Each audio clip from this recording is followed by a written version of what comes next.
on locations throughout the world. Standing passengers, please do not lean against the doors. Picture goers, we bring to you new films of interest. Chicago in State is next. Doors open on the left. The miracle of the motion picture. Please be considerate when talking on your phone or listening to electronic devices. Chicago's a nice town if you're looking for pizza. Welcome to 4 Stars, a Chicago film podcast, a podcast where we talk about movies set in Chicago. Each episode will be discussing a different movie that's set in or was filmed in the Chicago area, its cultural/historic relationship to Chicago, and whether it's a good representation of the city. We want to figure out what makes Chicago movies different from movies about other cities, and to answer the question of what a Chicago movie even is. I am one of your hosts, Jeremy Martyr, the GM of the Heights Theater. I'm Paco Alvarez, a journalist based in Chicago. And on today's episode, we will be talking about Dhoom 3, directed by Vijay Krishna Achira, a 2013 heist movie that's part of our mini-series on heist movies called One Last Score, where the past few episodes we've been talking about heist and bank robbery movies set in Chicago.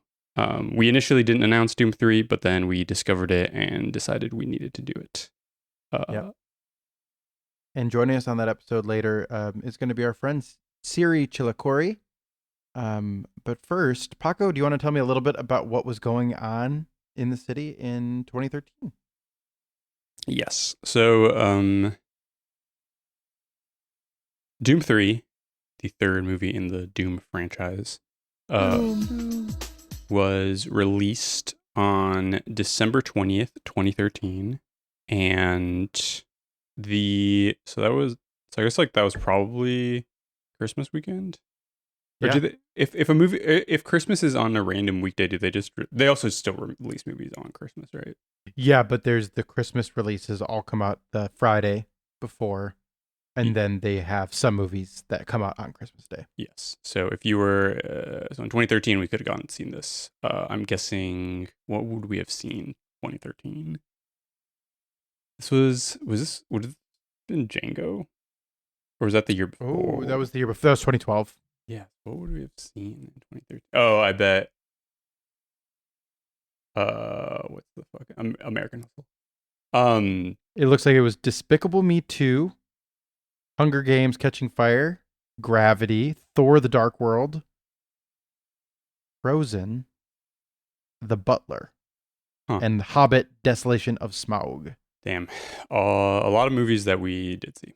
Unfortunately, that's like such a brutal Wolf of Wall Street came out on Christmas Day. Okay. Secret Life of Walter Mitty also came out on Christmas Day. I think I saw Secret Life of Walter Mitty On Christmas. and that was one of the worst pieces of shit I've ever seen. Yeah, you'd always call it Secret Life of Walter Shitty. You just Yeah. Heck, you get it.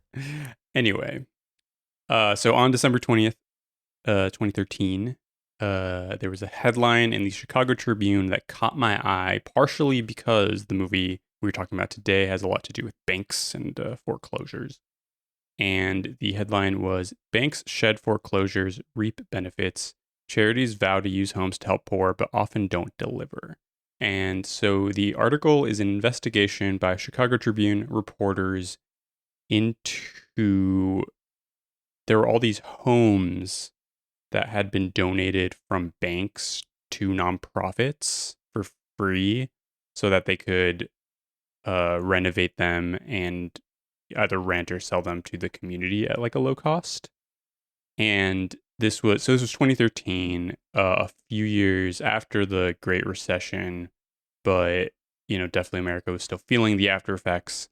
During the Great Recession, a lot of people lost their homes because they could no longer afford the mortgages, and those homes went to the banks, and often they went into disrepair after many years.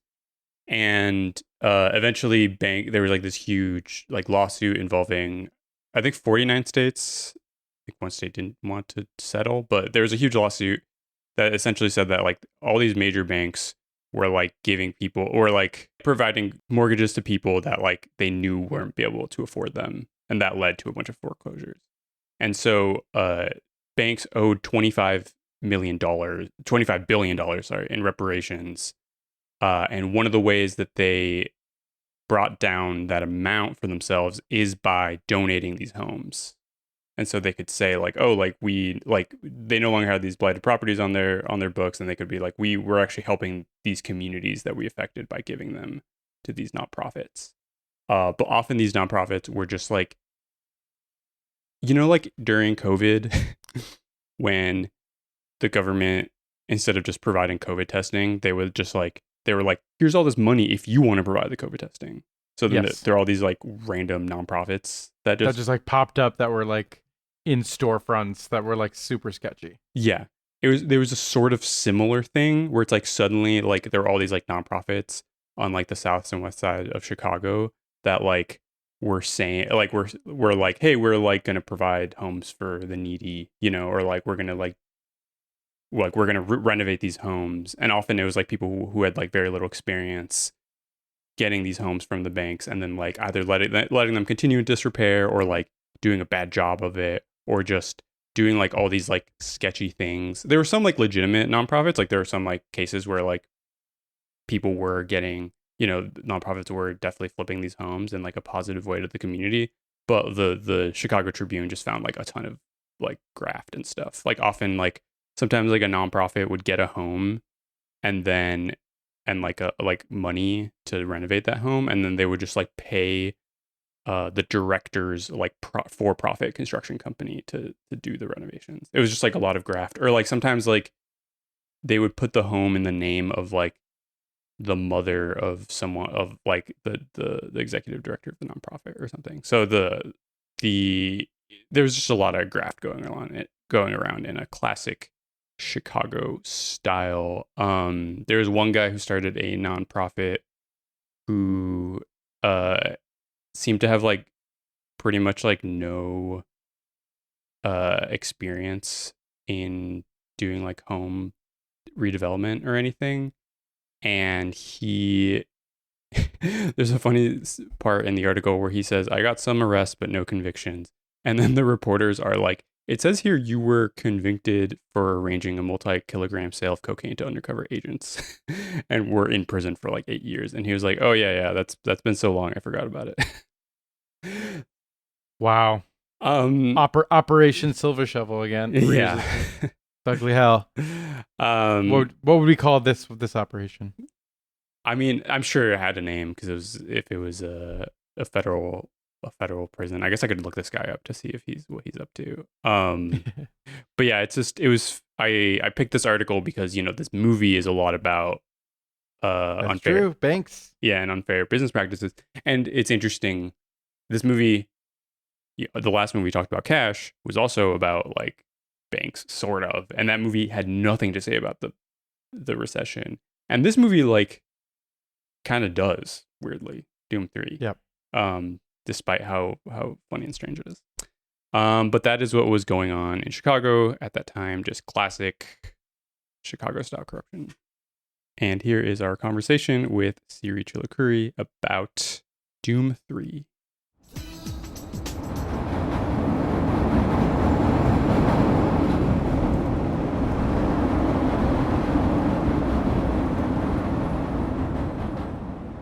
And welcoming on the podcast, we have Queen Elizabeth II. Wait a minute. Wait, she's taken off the mask.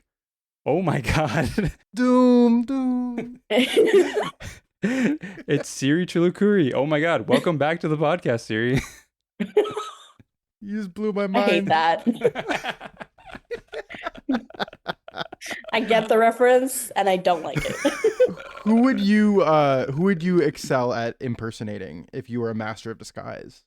Oh, if I were a master of disguise, that's a great question. I think, I don't know, maybe like Kamala Harris. Oh, that's a good one. I think if I really do the coconut practiced, tree, I could get the voice down. Yeah, that's the thing is like how I mean, I guess like it's implied in that opening scene that one of the times that Queen Elizabeth goes around, he switches out, right? Mm-hmm. Yeah. It's so clearly him the whole time, right? The whole in time. the makeup. Yeah. The whole time in the makeup. But I think the movie is trying to convince you that it's actually Queen Elizabeth with the family, right? Yes. Yeah. And then he switches out. But I was trying to think of like how long would you have to try to convince someone that you're their loved one? You know what I mean? Like Mhm. how quickly would my loved ones realize that I was actually someone in a mask? Yeah. I mean, I feel like you would clock it right away. Yeah, I think so. I think it's, okay, another movie, not set in Chicago, but ties to Chicago is Mission Impossible with the Mission Impossible masks. Um, and I don't know. I feel like I've definitely seen things where they're like, oh, they're just showing us because the CIA has way more advanced masks. I don't know that I want to comment on all that. Oh, Just real. Like the guy on the news who has like the neck thing. You know what yeah, I'm yeah, talking yeah, about with the yeah. guy on the news with the neck Yes. thing? Yes, yes. You guys know what I'm talking Yeah. about. We don't need to get into it. We're here talking today about the Doom franchise. Doom. Paco, every time we say Doom, I want you to put in the. It's going to be a lot of times. I'm kidding. I'm kidding. You don't have to do it. Just do it at will. Do it whenever you want. Yeah. Oh, yeah. I Um, should have added a sound to the soundboard and then I could have just pressed it. Oh, you could have been pressing it. Oh. That's okay. We're here today to talk about the Doom franchise with our dear friend Siri Chilukuri. Welcome back to the podcast. It feels like yesterday that we had you on to talk about my best friend's wedding, but we were just talking about it. It's been a year and a half since then. So welcome back. Thank you. I'm very happy to be here talking about, one of the most unhinged franchises possibly on the planet. Mm-hmm. Mm-hmm. Possibly. So this was a movie that was not on my radar.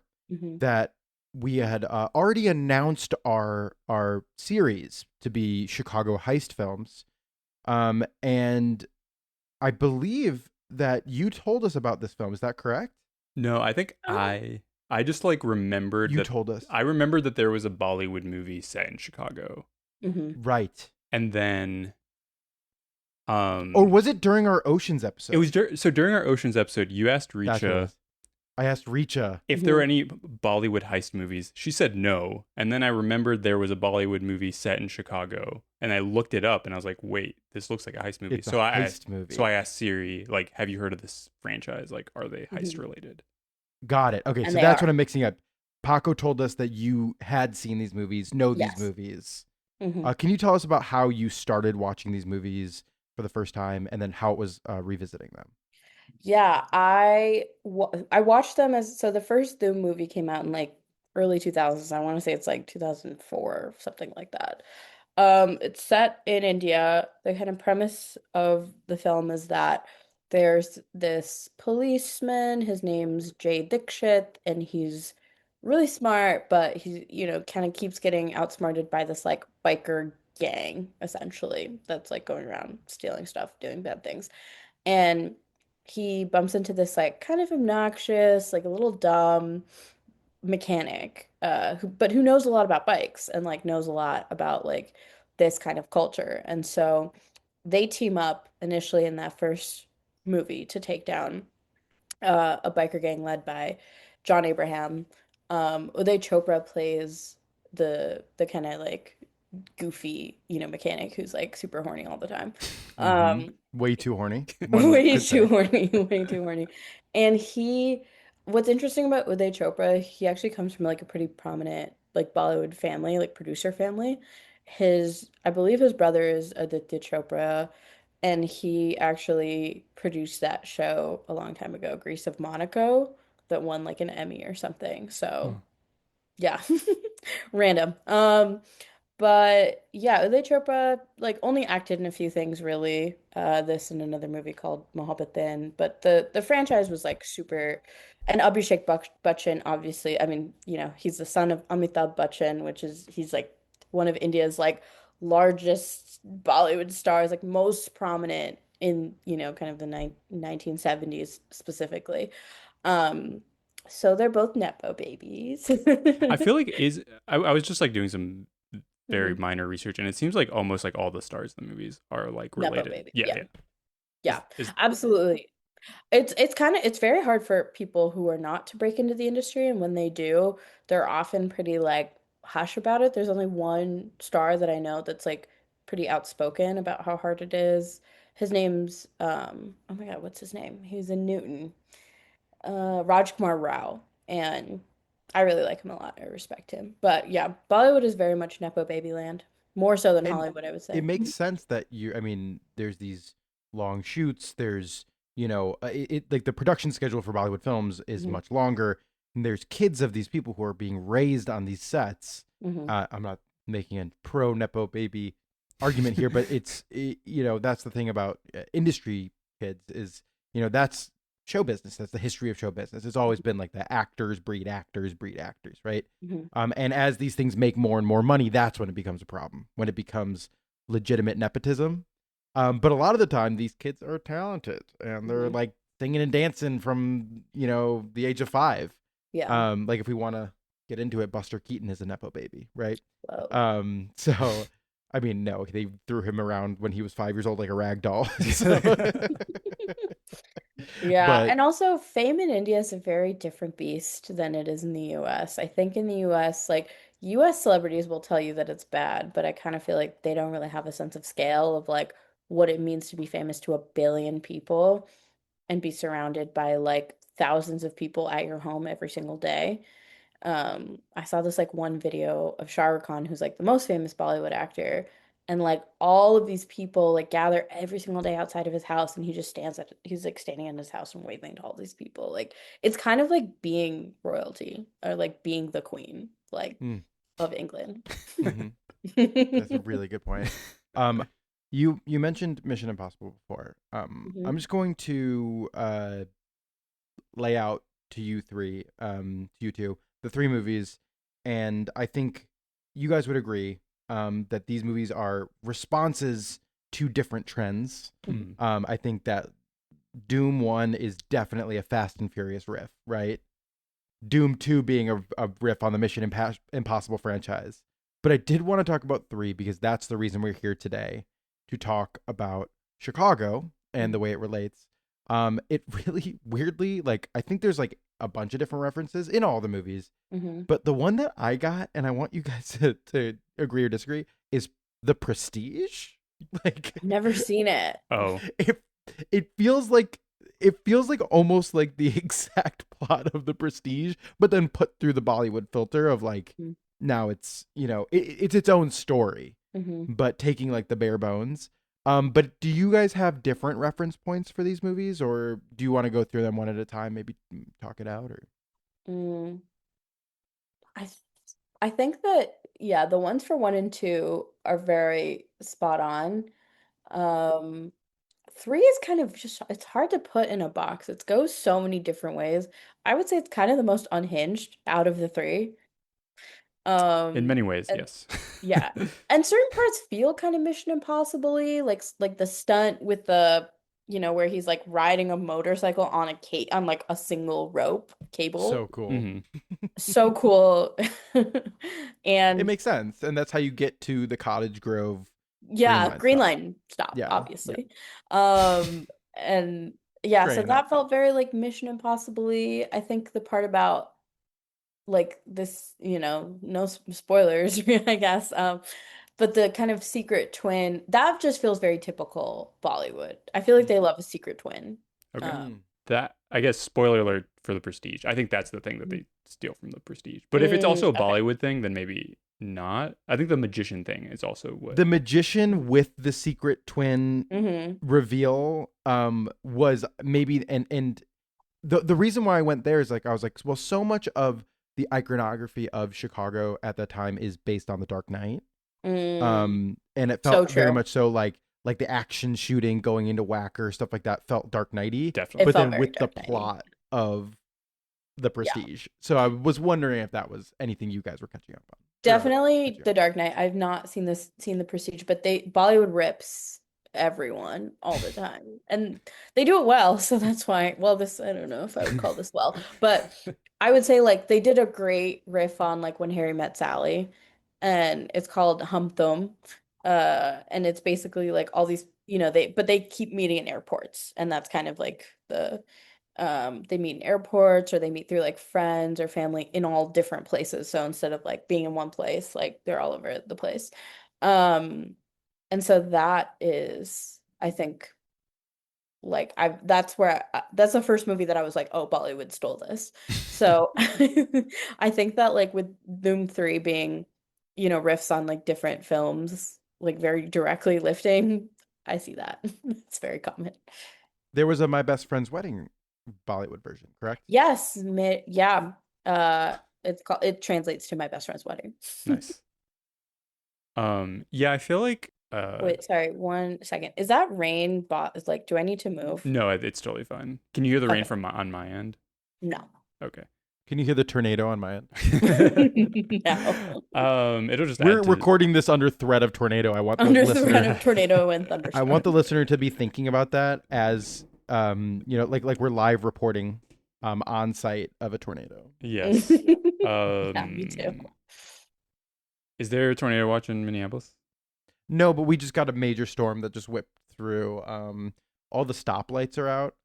And so I was just driving here, and it took me like twice as long to get back here because all the stoplights are out. So no one knows how to drive.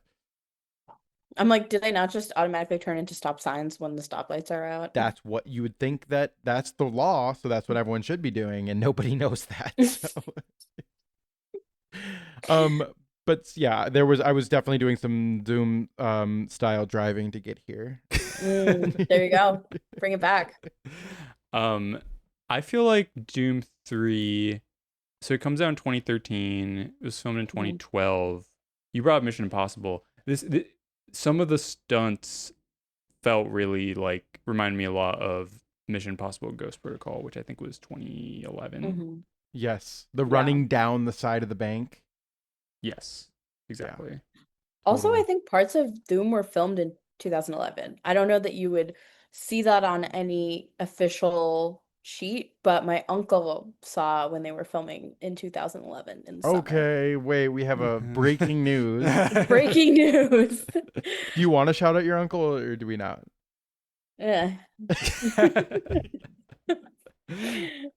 I mean, I think he just saw when they were filming like downtown on LaSalle. And he was like, I just saw them filming a Bollywood movie. It's crazy. They're filming the new Dhoom movie. And so I was really excited for a long time about the Dhoom movie. And then when it came out, everyone was like, this movie sucks. Don't watch it. I was having a good time. I don't know. Maybe go ahead. That's the thing about Bollywood. Like, so a film like this is called like a masala film because it's got a little bit of everything in it. So you've got your action, you've got your romance, you've got your like a surprise twist. And I think that like I started out being like, I don't know, I'm not gonna like this film, and then I was entertained. Like you will be entertained when you watch a Bollywood movie, and I did not pause it once. I thought I was gonna pause it and do some work, and then nope, I like watched it straight through, and it's like 2.5 hours or something like that. What's the runtime? Like I think 250. 250. That's crazy. So my background in Bollywood films is very, very shallow. I've seen very few. One of my greatest shames is that I signed up for a Bollywood class in college with my now current girlfriend, Caitlin, and we dropped out after the second class, not because of any other reason than our schedule conflict, but I watched the first movie in that class and I loved it so much. What was the first movie? Shri 420. Oh, that's a classic movie. Oh Yeah. my God. It is. I literally still like listen to the music from it and dream of a time that I can watch it in a movie theater. I will say I watched it in a class with kids who grew up with it, and everyone was talking the whole time, like because they've seen it already. So like trying That's to also classic, like they see people watching a movie behavior is like, we're gonna talk over the movie. We got to give our commentary, you know? Yeah, and I went to U of I, which has a very strong Desi population and just a culture that I believe I was like going into a film class that a bunch of kids who are not film majors were taking. And I really wish I would have stuck with it because I do think that I could have gotten a big education. But Paco and I, which Paco, maybe you should talk about your experience with Bollywood films, but I want to hear from you, Siri, what Bollywood films you recommend for our listeners who might not be might not know Bollywood. Yeah. I'm glad you mentioned the class because I actually also was going to take a Bollywood class and then I didn't. Um, so yeah, I can't shame you because I didn't even sign up. But what I loved about the syllabus is that the professor had like thought very carefully about different eras in Bollywood.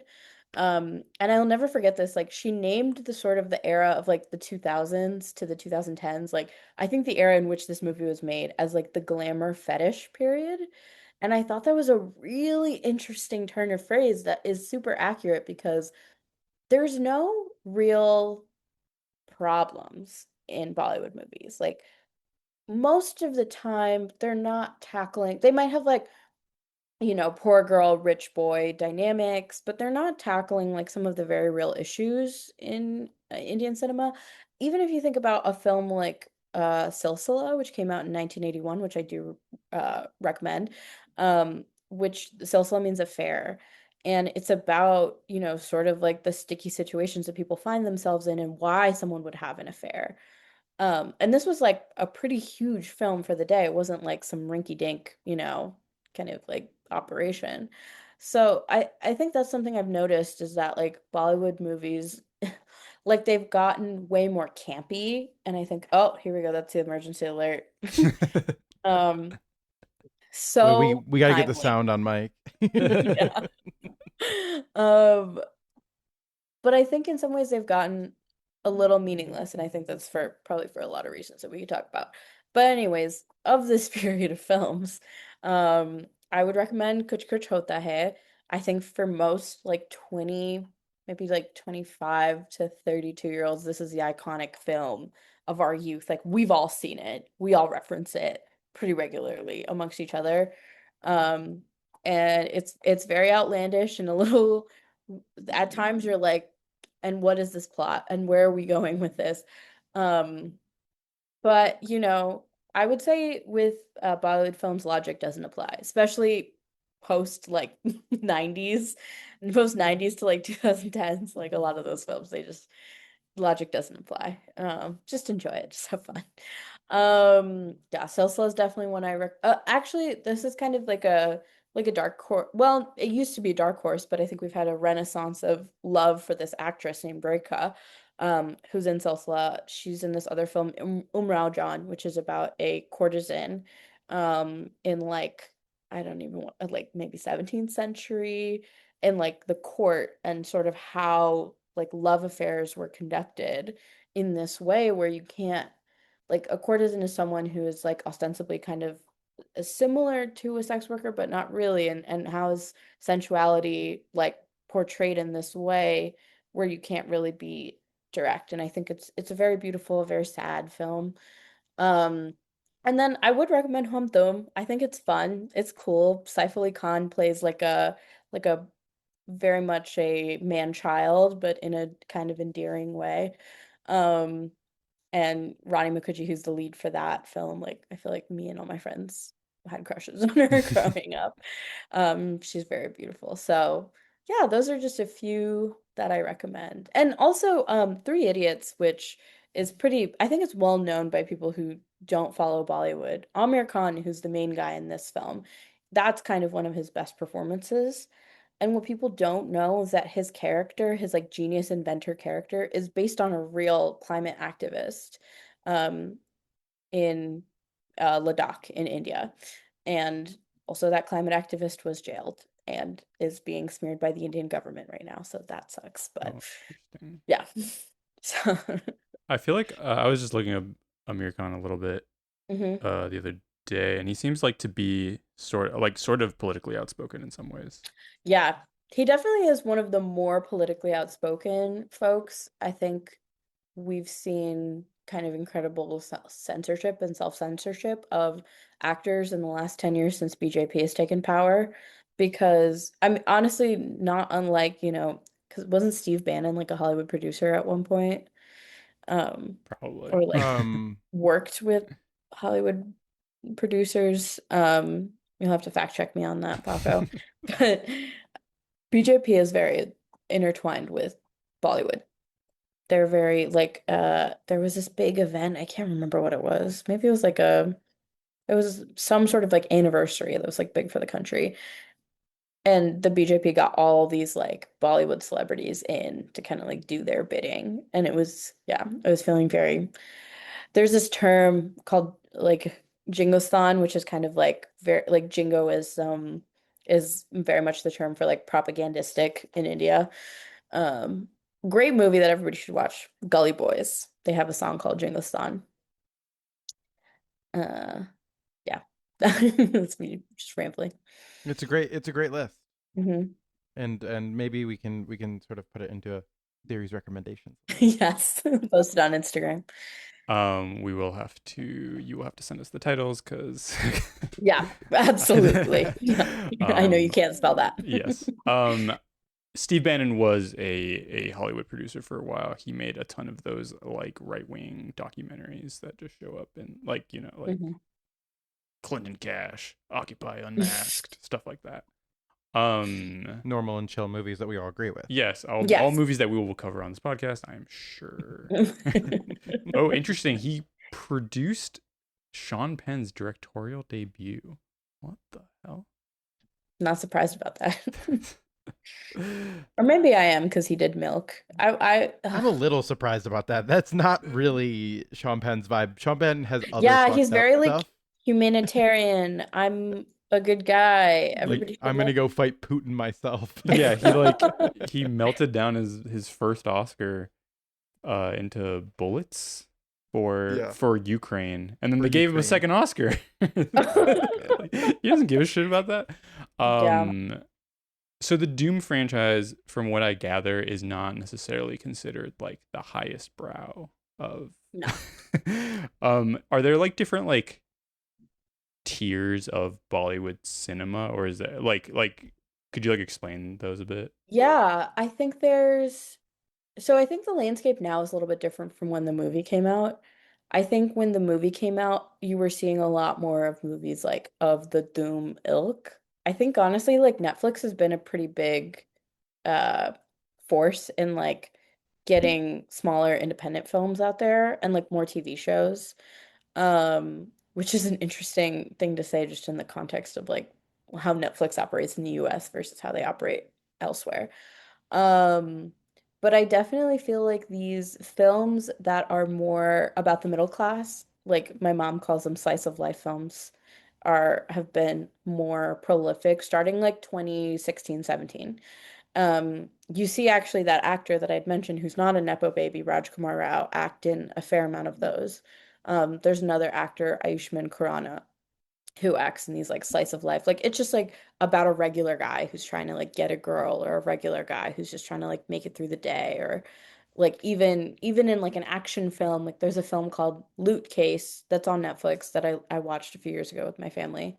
And it's just about like some guy and he ends up with this like briefcase, full of cash and I think those films have really appealed to people more than sort of these like grandiose films with like big musical set pieces because I think that there's like segments of the population that have wanted to see themselves represented in some ways. Um, and that was and escape was kind of the name of the game for a long time. But I think, yeah, there's a certain realism to Bollywood movies that are made now that are not, that really wasn't maybe there in like the 2000s. Like, for example, Kabhi Khushi Kabhie Gham, which I also recommend, they filmed at the pyramids of Giza. Like they went to Egypt to film one of their big romantic set pieces for that film. So, and the idea then was that like being in love is like everything in your life. And I think that like some of the newer films kind of they they're like, yeah, sometimes your brother-in-law will gamble away all your money and you just kind of have to deal with it. Like there's like these scenarios that I think speak much more to contemporary Indian audiences. So obviously I'm not entirely of that ilk. So yeah. I feel like the ones that end up crossing over are kind of like the more grandiose ones. Absolutely. But what's interesting, those are not Bollywood films. Oh, Those are Tollywood films, which is the Telugu film industry. And I'm Telugu. So yeah, like RR, Bahubali, like these are all Telugu films. So if you watch them in Hindi, they're dubbed actually. Okay. Like the actors originally spoke those lines like in Telugu. Um, which is it's got a completely different root, that language, than Hindi, which is actually more common to a Romance language. But yeah, those it's so interesting because for a long time, like Telugu films and South Indian films as a whole were very mocked for being super, super, super over the top and crazy. But it's only in the last few years that like because those films are the ones to break through to US audiences that they've gotten like way more respect, I think. Interesting. And I was talking a lot about how these movies are reactionary to American movies, but I do think Hmm. there it works the other way as well. And Hmm. you see directors aping the style of both Hong Kong cinema and Bollywood and Tollywood, like you're talking Hmm. about, to do these speed ramping, like the slow-mo thing that Zack Snyder got very into, the maximalism of many directors here Hmm. in the 2000s seemed, the sweeping Wes romance. Anderson. A lot There's, of yeah, people Wes say that Anderson. he was influenced by Satyajit Ray, and I could definitely see that. Yeah, it goes both ways. It's not just a top-down paternalistic American cinema Hollywood thing to the rest of the world. Hmm. Yeah. And I think again what's really like fascinating too is like how people are represented. Like the main bad guy in the beginning of the film, when he's like, "What did you say?" I think he was speaking Tamil. He was definitely speaking a South Indian language. Oh. And the sort of like representation of South Indians in Bollywood, it's always bad. It's always like we're dark skinned, backwards thinking people, which is so fascinating because South Indians do not have obviously that view of themselves, but they have the view of North Indians who are often the good, fairer people in Bollywood films as, having more backwards views on women and and literacy and like things like that.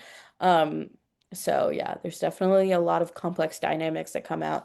And it's also so interesting, right? Like what's the name of the main like the bad guys who are, stealing stuff? I'm like, it's a Muslim name.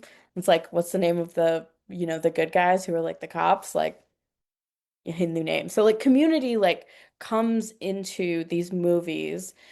And it's interesting because in this particular movie, right, they're very sympathetic Hmm. towards the thief, which in previous movies I feel like they were not.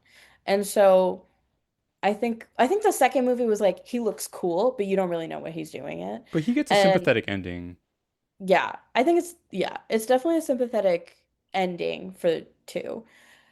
One I can't remember at all. I was a child when I saw it. But I think in this film, what's interesting, right, is that like they're like these people steal, but for reasons that are noble.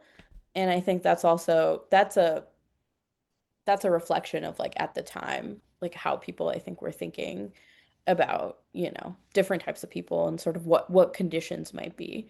But it's kind of notable because 2 years after, or not two, 3 years after this movie came out, Bollywood basically like exiled a bunch of like not a bunch, maybe like a handful of like Pakistani actors. They're like, you can't act in Bollywood anymore, you have to go. So Interesting. again, like these ideas of like Hindu nationalism, who's the good guy, who's the bad guy, like you can't actually like separate them from Bollywood because they're so intertwined and like how we think about, who's good and who's bad. There's also a really like bad movie called Chennai Express that I think stereotypes South Indians so much to a degree that I'm like, I watched it in the theaters in India and I was like, this is insane. Um, but yeah. When those movies like that are really offensive to South Indians, Hmm. when they play in like South Indian regions, like what are the audience responses like? I mean, it's hard. Like the audience, there wasn't that many people who went to go see it at my showing, and I was in South India at the time. Um, I don't know that it's like 100% like we hate this, but I think there are definitely some people who are like, this is wrong, and like I don't like this.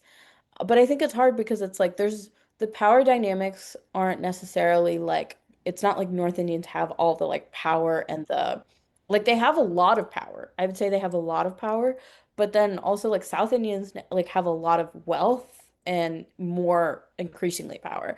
So it's like I think there are it's interesting because it's like more of a cultural thing versus like a punching up, punching down, I think, because I think with these regions that include so many different types of people, like a wide stereotype, it's like in some ways it can be airless when it lands on people who, obviously have the power. But if it's like you're mocking people who are like of a lower class or a lower caste, like then I think those stereotypes become a lot more vicious if you think about that context. But I think the context switches because, billion people, right? If Yeah. you even just a handful of states, they're each going to have hundreds of millions of people. Yeah, that makes sense. Hmm. Should we talk a bit about the plot of Doom 3? Yeah, because it's crazy. Do we want to talk about Doom 1 and 2 first? Is that Oh, anything that you guys want to go yeah. over at all? What was your feeling revisiting, watching? I mean, when I was watching Doom 2, I was overcome with the desire to drink a Coca-Cola and to use a Sony Vaio and to watch a Disney movie, but I don't know about you guys. Yeah. Doom 2, I didn't need to rewatch it because I just rewatched it like a few months ago. Actually, my friends and I, we had a drinking game to Doom 2, which is funny because I don't drink alcohol. What were the rules? The rules were like, oh my God, they were so good. It was like every finish your drink or take a shot every time there's a new disguise, Oh like no. finish your drink when the theme song plays, like You're just blacking out in 30 yeah, minutes. no, Like it's literally, like literally. Literally. It was actually like so wild. Take a shot when Aishwarya Rai shows up. So yeah, it was really, I love that movie so much. But that's the movie when I saw, like, I was a child, but I was like more fully conscious, and my mom loved the songs. So I've seen that movie so many times. Like, that's very much iconic. I think the first one is iconic maybe for people who are a little bit older than me, but Doom 2, I'm like, it was just on repeat. My mom got the DVD, so I'd watch it a lot. nice. And I think the plot is really, yeah, it's always so interesting to see because it's like these films in some ways are lenses to what other people think of, Brazilians or what other people think of Yeah. Americans. Like, um, That's why Doom 3 was so interesting because I'm like, I finally get to see Chicago the way that like most people watch like Bond movies from mhm, these different areas where mhm. it's like a cultural tourist idea of a city. And I was watching it going like, yeah, but they're shooting Chicago better than Americans do. Yeah. Yeah. Like That's they're so literally using the interesting. locations better. Yeah. The Um, location scout, I will say, I'm like, they really popped off on Doom 3. oh my God. They went crazy. But I really just was Mhm, really enjoying I mean I just had watched Scooby Doo, mhm. 2002 Scooby Doo, and the color palette of Scooby Doo is the same color palette as As Doom Doom 1, 2. like Oh, Doom as 1, Doom yeah. 2, Yeah. both of them, Yeah. yeah, where it's just like this shiny sheen, these like primary colors, very saturated, very fun. Very That Y2K. Yeah. very Y2K. I just watched that. I just watched Spy Kids, and I was just getting so much, and like Mhm, Spy Kids feels like such a comp for this because it's so it has like the McDonald's product placement, but it's also mhm. creative. Mhm. It's like it Yeah. has both. It's not just soulless, Yeah. like corporate energy. It's like yes, there'll be ads in this, but it's also gonna like thrill you, and there's gonna be performances you'll remember for the rest of your life. So I really loved, and I had just recently watched the first Fast and Furious as well. Nice. Just sort of kind of on a, I didn't finish it, so, but it was just on, and I was watching it going like, I forgot that this is kind of like an indie movie, like, Yeah. Yeah. Yeah, it was a you little know, like low budget for the time. Like it wasn't yeah, like once you got into it, it became a lot more famous. But yeah, I feel like the first Fast and Furious, you're like, whoa, this is like because it was new at the it's time and it new, was it's trying. low stakes, it's like, Like Mhm. it's really like really a, street level. It's like it's there's street Yeah. level, it's like a Heat riff, so it's like yeah. a watered down Heat, Or it's a watered down um, Point Break as well. watered Mhm. down Point Break, Oh, exact Point Break is a I good comp, love Point Break. yeah. So it's like, that sort of, the deeply embedded criminal or cop in the criminal gang. Like that's a thing that's happened for a very long time. but it's become a formula for a reason because it's really watchable. Yeah. And the thing that you were talking about, Siri, where it's like the villains are sympathetic in this franchise, which maybe is different than other, versions. That feels very much so like the Fast and Furious formula, where it's like we're just gonna fold these people who are the villains into the next version and iteration of the franchise, where we like this performance by this villain, so they're now in the family. I was really hoping that we'd get the villain from 2 in 3. Yeah. In 3. in 3. That would I was be just great. waiting for it, but it didn't happen. Yeah, I think what sucks about 2 to 3 is that like 2 introduces a lot of great characters. There's one actress playing 2 characters. I don't know if you caught that. Yeah. But Bipasha Bisu plays obviously the cop, the lady cop, the sexy lady cop, which is the stereotype that they bring in every single movie. There's like there has to be a sexy lady cop, which I'm And like, then what's his name has to have like a vision about her. Uday. exactly. Yeah. Exactly. Ali. And then That was she a plays funny her, bit. Yeah. it is a really funny bit.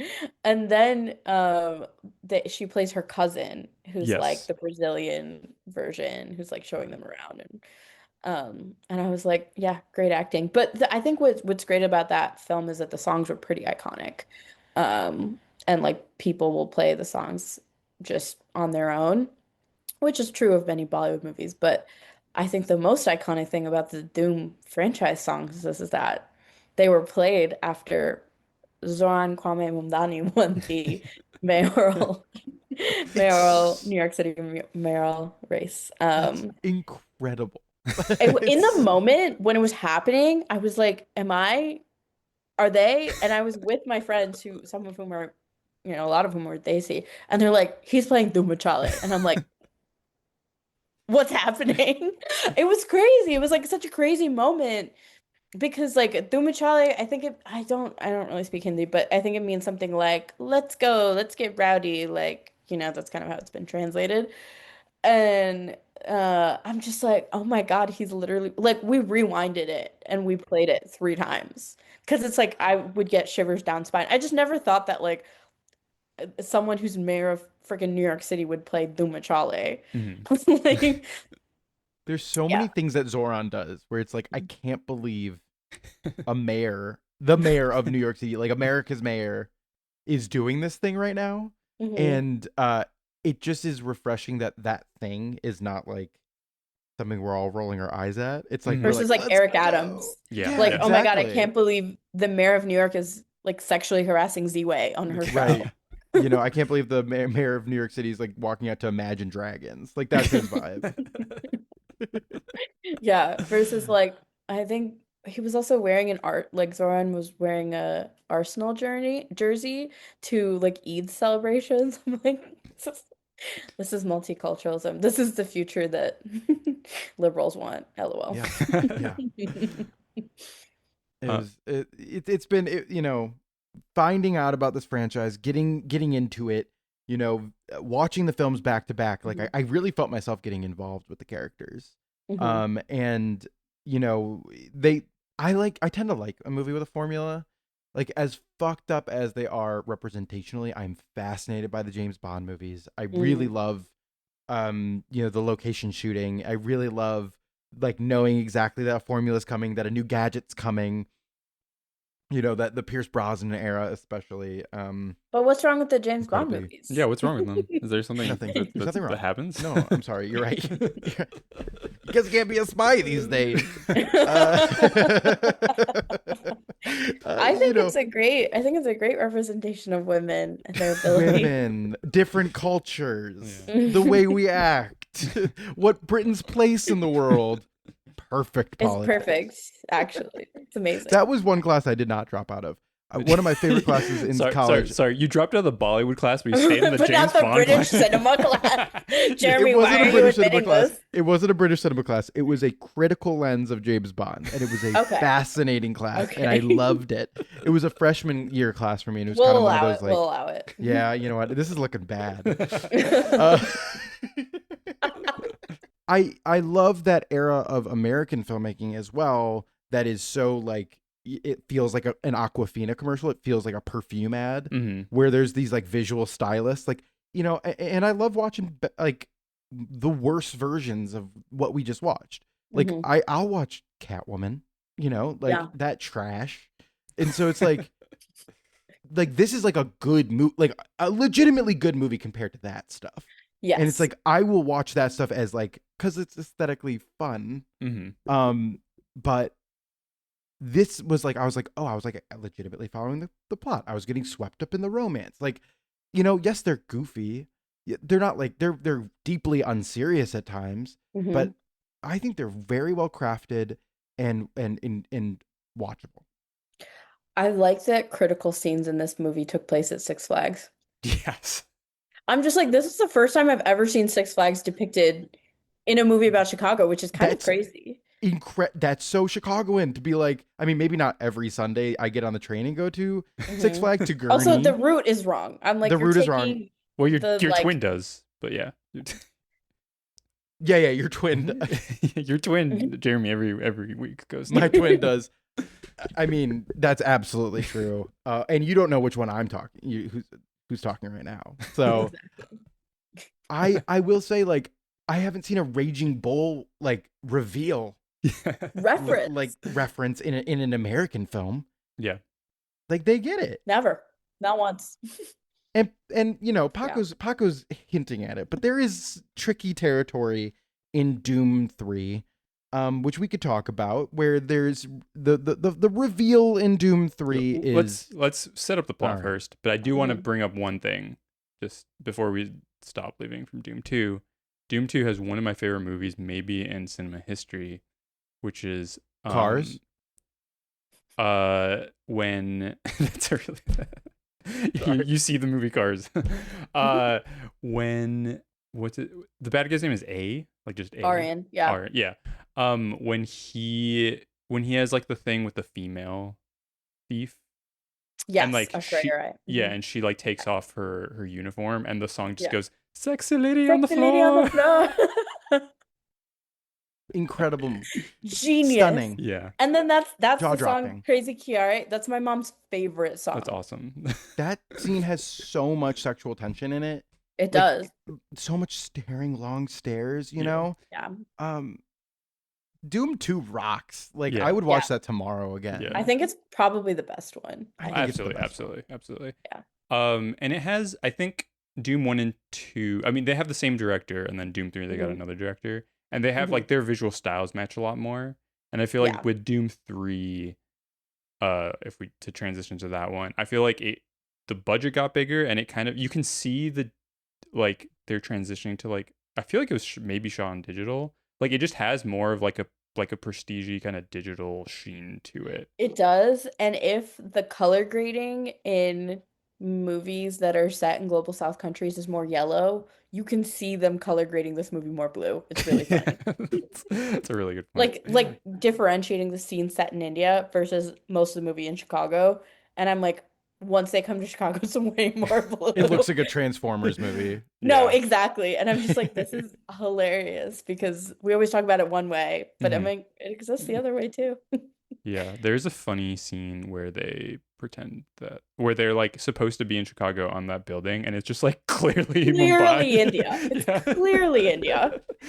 Yeah, they're Like like on a balcony too. And I'm like, you couldn't have written this as an interior scene. Like, you can just I see think the what's, mountains. Like yeah, I think what's so funny about this movie is that the seams show. Like, the seams really show versus like Doom 2, they do not show, mm, actually.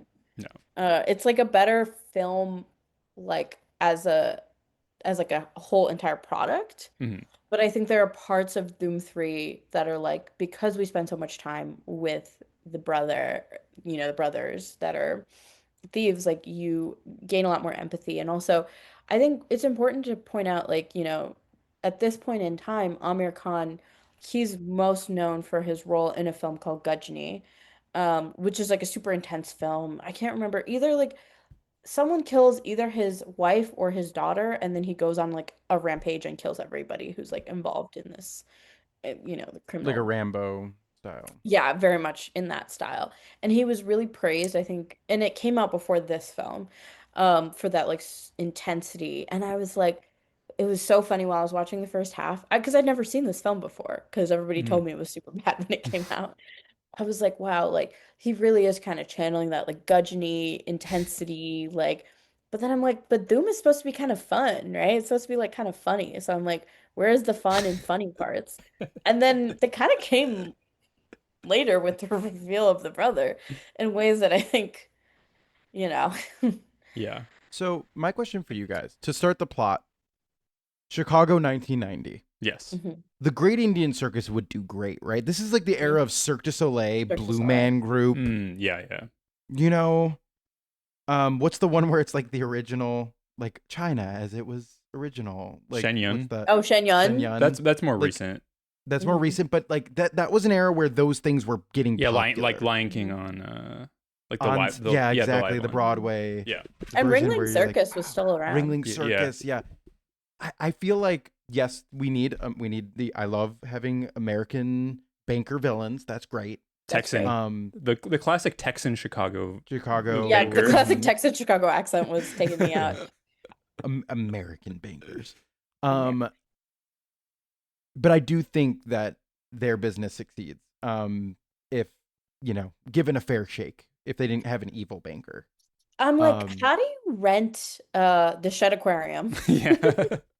and even get your name on the building if you're not successful? That was my Right. thing. Right. Another thing, why are these kids dressed like the 1900s when it's the I 1990s? I did Everyone else a. is dressed normally. Everyone else is dressed normally, but It was shocking to see like a Jeep pass by and then have a boy in like a Newsies cap. Yeah. It was like Like- the Yeah. Untouchables. Like, It was exactly like it was I was like, when am I? well, it was so interesting because I think a lot of poverty that they showed in the film is not poverty as would it be experienced by people living in Chicago. definitely. And so they have this like, oh, he's in tattered clothes and I'm just like, that is not a thing here. And also like a lot of things about, the introduction to the film, the 22-minute cold open Yeah. is like focusing a lot on these kids. And I'm like, girl, where is DCFS? Like, they would have taken your children from you if you refuse to teach them English, force them to work, and Oh, we like, were latchkey in 1990. I wasn't allowed. That was 5 years before I was born. yeah. But I'm just like, I truly believe that someone would have called some authority if these kids were being forced to work. But it was fun work. It's just learning how It's to be a a magician. circus. Yeah. But yeah, so it starts in 1990. Sahir, is that I guess, yeah, Sahir is the He's main the brother. main, And character. Samar is the other. Yes, and Mhm. you don't know about Samar yet, but Sahir is a little boy. He's like selling his like owned stuff at a pawn shop to get money for his dad, who owes a bunch of money to the bank and owns the Mhm. Great Indian Circus. They perform for these bankers to try and convince them to like continue the loan, and Mhm. then the bankers, it's a great performance, and then Charm the pants off of one of the bankers. yeah, one of the bankers loved Mm. it. And loved then the main Texan banker says no. He's gonna shut down the Great Indian Circus. So Yeah. then the father does the very rational choice of killing himself in front of himself, in front of his kids and the bankers. Very Indian. That's very like Bollywood, honestly. That was another thing about the movies in general. There's a lot of like all three villains in the movies like kill themselves or tried to. Or at least fake it. Yeah. Yeah. Oh, Yeah. there's oh my god, the scene in the second one. I'm sorry to talk about the second one. We're in the third one with the Russian roulette. Yeah. Yeah. Mhm. I was No. cooking and I literally burned something because I was staring at the screen. I was like, That makes They were sense. cooking too. I specifically prepared my food before I watched the film because I knew that I was gonna get sucked in. Yeah, there is a fair amount of suicide, and I think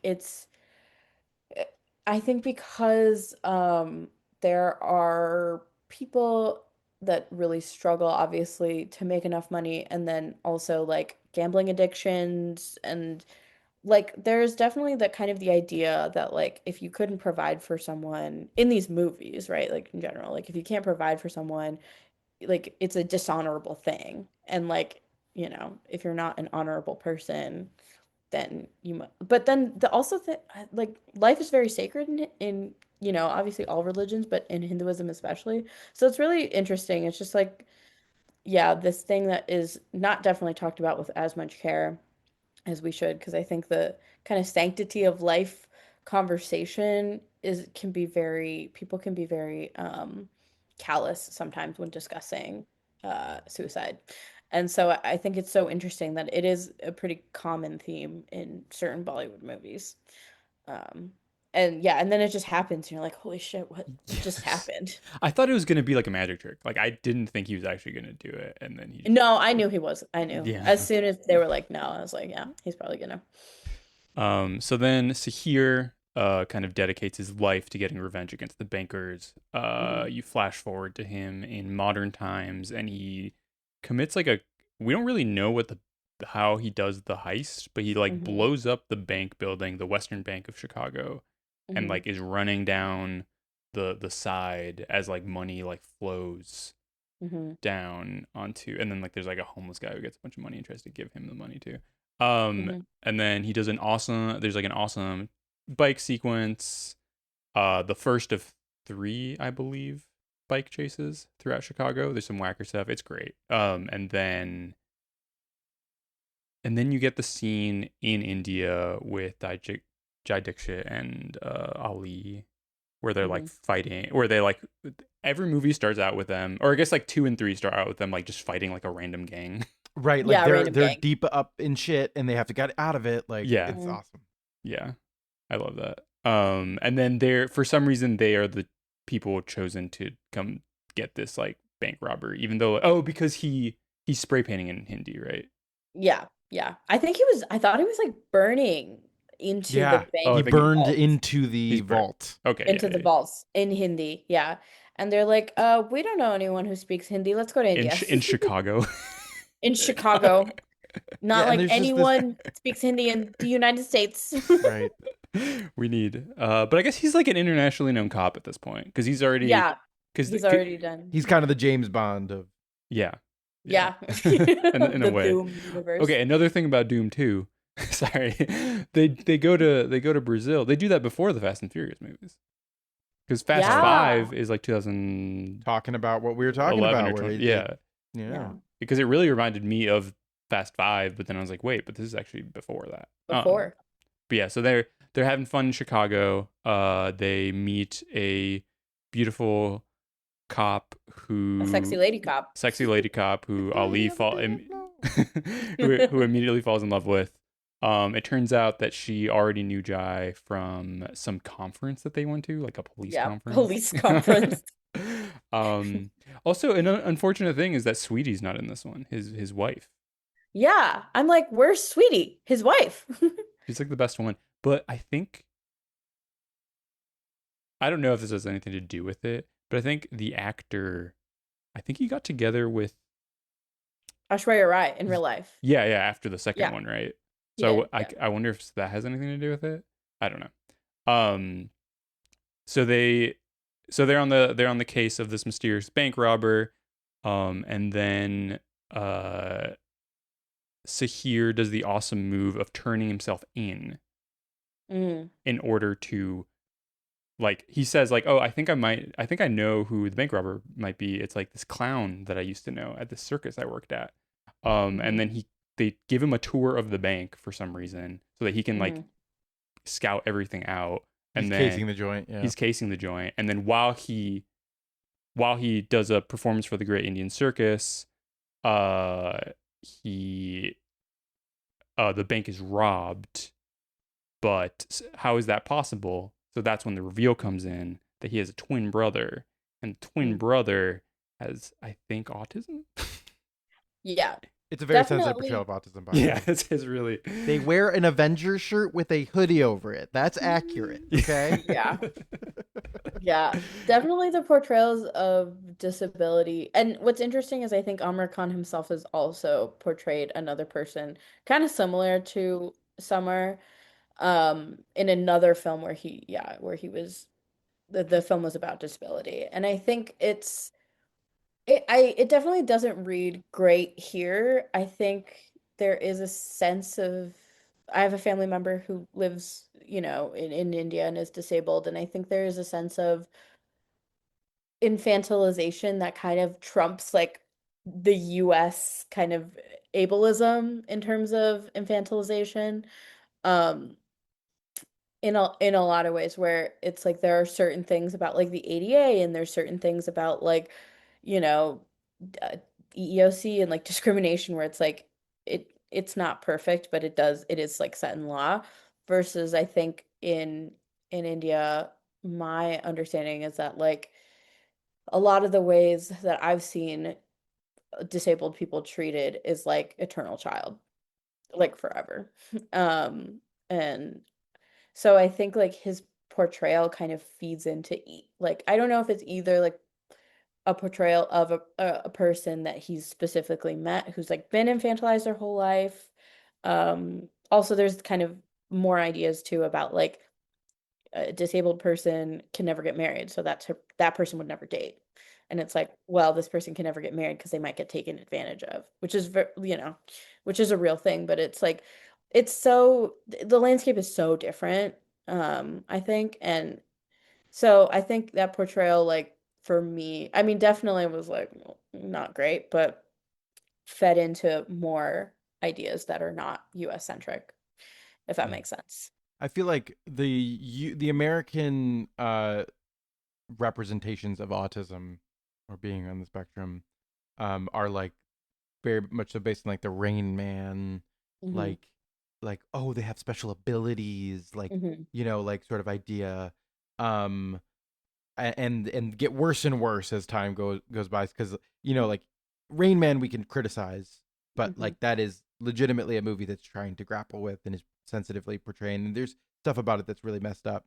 But those movies just get more and more, you know, twee and tossed off. You get to like Radio Oh in god, 2003, and yeah. like it's just like rough, where it's just like Jesus, like it's just actors trying to win awards There was and trying to something Hmm. show what they can do. there was something fucked up in the water from like 1998 to 2003 because there were so many of those types of movies. I was thinking of We like watched we watched one of them, didn't we, Paco, for this podcast? No. no, I don't think so. What were we watching together? We're Are you thinking of oh The was Village? no oh Jesus, a movie I love. The Movie I love. Village. I love The Village. There's One of one the most fucked up portrayals of an autistic disability. person in that movie, of a disability. Truly villainizing a human being. No, I'm only thinking about our podcast because Isaac was so praising of this actor, but God, what's his name? What was we Who's did our that guy public from that enemy? thing? We the guy with the face. He's got eyebrows, Paco, and a nose and a face and Oh, an eyes. Giovanni Ribisi. Yes, which Giovanni Ribisi performance were we watching where it was so fucked up? All of them. I don't know. He's just Yeah. like I feel like he's I know what you're talking. Oh, I have to look it up. Just to but yeah, there's something in the water. Speaking of Sean Penn, I am Sam. Yeah, I am Ugh, Sam. So bad. yeah. And I think, I mean, not to do like a whole aside, but I feel like part of my frustration with the way that the BBC handled the BAFTAs, like kind Mm-hmm. of big do is just that like it lacked care for every single person involved. Mm-hmm. Mm-hmm.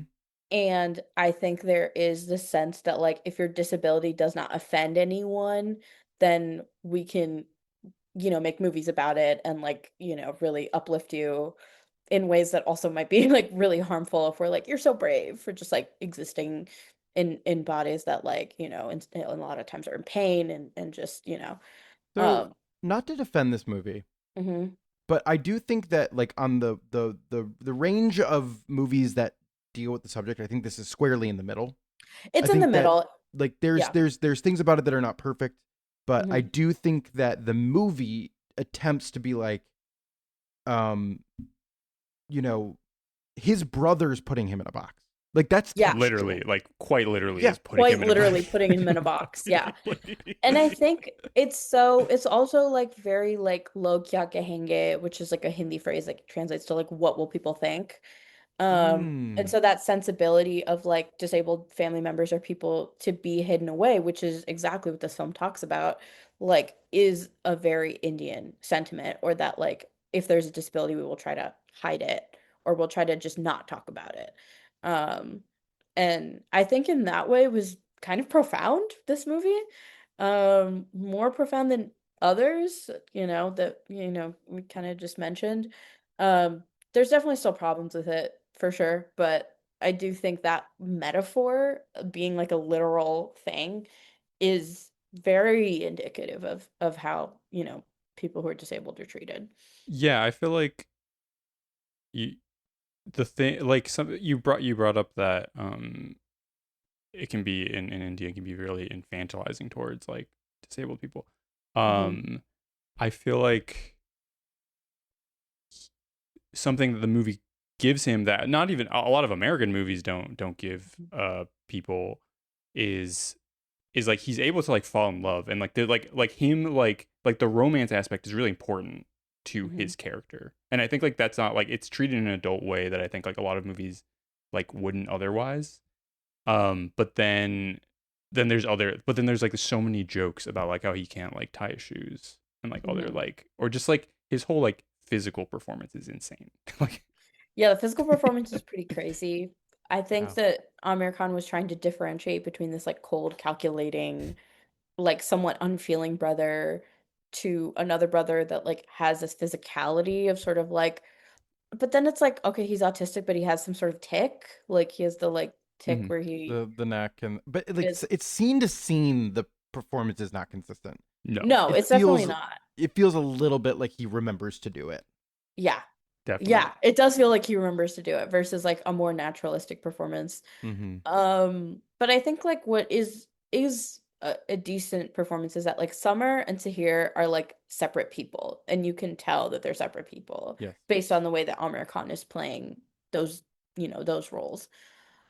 How, his success varies kind of scene to scene, but I think that's really what I took away from this film is that like, that I took away a lot, but I think, that I feel like it did represent a little bit of progress, um, in terms of how we think also about caretakers, like the Hmm. idea that like Sahir is a caretaker who never wanted to be a caretaker, and that like caregiver like burnout is a thing, but like how can you act on your resentments when that person is your literal family member? Like it's interesting because I think the film brings up more themes than it is prepared to deal with, Hmm. but it Yes. does like represent those things like in a major film, which is really fascinating. Yeah, and Ali even at the beginning of the film brings up the haves and the have-nots, and it's Hmm. about villains who are bankers. Hmm. Like there are themes to this movie. Hmm. Robin Hood. Yeah. Yeah. Um, I think now is the time that we should stop and salute the Chicago Police Department, right? Who's all over this movie.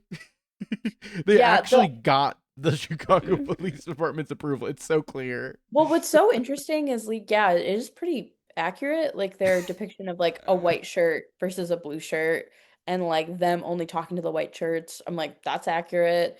Like there are certain parts of it that I'm like, this would never happen. And there are certain parts of it that I'm like, honestly, the fact that they couldn't find who did it, I'm like, yeah, that's accurate. That's Yeah. Chicago Yeah. police all the way. I'm just In Yeah, they would have given up or like I don't know, beat a guy with a phone book or something. yeah. Yeah. Sorry. I'm sorry, but like how many guys have killed himself in front of this banker that he didn't immediately think of like, oh yeah, of course, like the kid whose kid dad killed himself in front of me. Yeah. The evil banker, Paco. Yeah. No, it's crazy. It's I insane. wonder what Indian person would have something against me. Like how many fucking people has he fucked over? Yeah, no, literally. And I think what's also interesting is I clocked right away that the sexy lady cop is not American and she's not. She's Australian. Because Hmm. I'm like, that accent, terrible. Terrible Yeah. accent. Awful. She was Um, she was really that wasn't working for me at all. no. And I'm like, what's your role? Like what are you I think even in Doom 2, which again, Yep. it's the platonic ideal of a Doom movie. Hmm. Um the like women who definitely were eye candy also had roles in terms of their significance to the plot and like how they inspired or challenged like the male characters. I think in this way, like Dhoom really like regressed because the female characters in this movie are solely eye candy. There's no like they have nothing going on in terms of plot or like even their motivation for like why does Alia, who's Katrina Kaif, like why does she want to be a performer? Mhm. I don't know. I don't think anybody knows. She wanted to drive that bike up the stairs Yeah. because she wanted to be on the stage. I guess she wanted it She that wanted to bad. be like electricity. Yeah. Well, They wait, kept doing I, that. Like, I have the quote because it was so funny. It was so bad. Like, oh, it says that you're looking for an Asian goddess who sings and dances like liquid electricity. And what's crazy too is like, again, this is the cultural thing of like not knowing that Asian has a different connotation here. Yeah. Because even in the UK, Asian usually means like Indian or South Asian, Yeah. versus here, obviously that distinction is South Asian. But yeah, no, there was a line where it's like the Chicago police say that the thief was Asian. yeah. That was And that I was was like a like, no, line they from the don't. movie. No, they don't. That was on Yeah, the news. yeah, that was on the news. Yeah. Yeah. It was pretty that part was kooky. I think Katrina Kaif, like they hired her because she's a good dancer. Mm. Like that's basically it. And like yeah, I think like that's the thing. My bone to pick is that like this there are actually plenty of solid reasons to set a Doom movie in Chicago.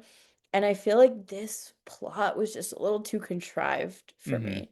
Like every aspect of it was just a little too out there, and I wish that they had done something a little bit more original. I'm like, you did this movie here for the tax credit. I know you did.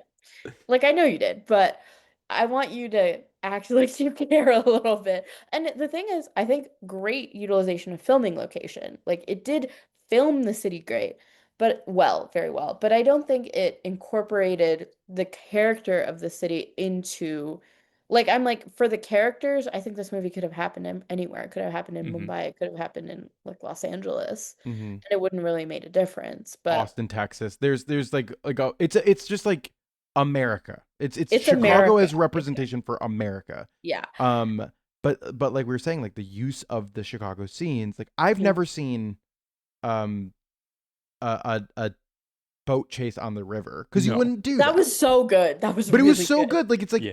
like I know it stank. Like he had a face like of like this the whole time, and I'm like, how much of that is that it stinks? Like No, you're- exactly. I was like, was it even safe for them to film the scene with No. the river used to be like 99% shit. Yeah, he should have come out. He should have came out looking like the Toxic Avenger. Like that was. He'll never smell right again. Yeah. Yeah. Yeah, I was looking at those scenes and I was like, I know they fucking hated filming this scene on the Chicago River with all this river water in your face. Like, And this is the second time, Siri, that we've talked about this because I know that Julia Roberts did not like filming that scene in My Best Friend's Wedding on the river, which is an amazing scene. Like, and Amazing both scene. scenes use the city well, mhm. but don't understand the city. Yeah. Like, they don't understand that we would never do that. Yeah. Yeah, no, they don't. They don't. And I think it's so, yeah, it is it's really fascinating. And also the fact that they're like, "Oh, don't let him get to the lakefront." Great line, great line. Great line. And he's going the other way. He's going the wrong He's way. going the other way. You're going there. You're not showing the lock, which is probably honestly for security reasons, like Coast Guard, whatever. Can I Um, can I repeat the joke that my girlfriend made because like I was watching these movies and they're quite long, and I'd FaceTime my girlfriend and I'd be like, I'm still watching the Doom movies. And she called during our guest on the Heist 88. So keep tuned. Caitlin will be on for the Heist 88 franchise, so you can get lines like this. But I turned the camera around right when the bridge was being raised, and she said Lori Lightfoot on any given Saturday in 2020. That is literally, I was watching it, and that is what came to mind. And also, my roommate, like we were talking about that because I was like, "Wow, this is so Lori Lightfoot coded." And I So knew they Lori were going to Lightfoot. raise the bridges. I knew it from once they got on the bridge. I was like, "They're going to raise the bridges, and he's going It's to like." kind of do a Lori something. Lightfoot coded movie with all the cops stuff. Mm. Honestly, it Yeah. really is. It really is. I wonder what she would think of Doom 3. We should have them screen it in one of the movies in the park near Logan Square. I'm sure she'll show up. She'll bring her case of Modelo's. Yeah, it is interesting for a movie that like plot wise and dialogue wise in some ways doesn't understand Chicago. Like it does understand Chicago as like a set piece. I was like, wow, Yeah. Chicago looks really Yeah. cinematic in this movie where they're shooting like a dance, like a romantic song under the like in the Pritzker Pavilion at Millennium Park, and they're shooting like scenes in City Hall, which like I think City Hall is an underused filming 100%. location. Yeah, definitely. Um, and like so many different places across the city, um, that I'm like, wow, yeah, it really does look great on film. Um, and yet, there is a fundamental misunderstanding about kind of how the city works and what types of people live there. Because I'm also like, there's a vibrant South Asian Yeah. population, mostly in the suburbs, but I was gonna say on I the was north side. looking forward to a suburb scene. Me too. I guess the going out to Gurney for um That's your suburb scene, that's yeah. that's kind of the suburb scene. But like I wanted, yeah, you're right. But like the James Bond movies don't care about the locations. They use them. That's true. And that's why I felt like I was like, good, like an Indian movie got to shoot in Chicago and use this like cultural tourism. That's payback for what Yeah, American and British films have definitely. done forever, you There know? are there are there's one film that actually comes to mind, a Bollywood film that really understands its location and understands like Indian Americans. And it's called Kal Ho Na Ho. Um, and essentially the plot of this movie is that like this woman lives in Queens in like a multi-generational like household with her family, possibly her grandma. And her like, this guy, Aman, I don't know if he's like her boyfriend or if like they're just kind of seeing each other. Um, they're romantic and flirty with each other, but she's not like feeling it. And and she also doesn't like all this pressure to get married. And then in comes like Shah Rukh Khan as like this other guy, and she's like, "Oh, I've kind of got the hots for him." And the plot is kind of convoluted. It uses New York in really interesting ways, but I think that's a movie that understands that like there's a bunch of Desi people living in Queens and like they all live together and like they have a Desi cover of Pretty Woman. Like it's a great film. Because I think it understands the context that those people live in. I think it's a decent film because it's like interesting and very entertaining, but I don't think it understands the context under which like Indian people here live. Definitely. Like I feel like there is just like you mentioned, like a really vibrant South Asian population. I mean, like they could have just gone up to like Devon Street or something. Like there's so many Yeah. like things they could have just done for like a second, but no, Hmm. but I mean, I get it. Like they are using Chicago as a backdrop, and I think like because they're not from the United States, like I think like maybe they were able to like see the interesting things that maybe like an Hmm. American filmmaker wouldn't have. And there's also Yeah. so many movies that like will shoot a day in Chicago just to like get a shot of the buildings and then film everywhere else. And at first in the Mhm. LA or something or in London. Or Toronto. Yeah, or in Toronto's a Toronto.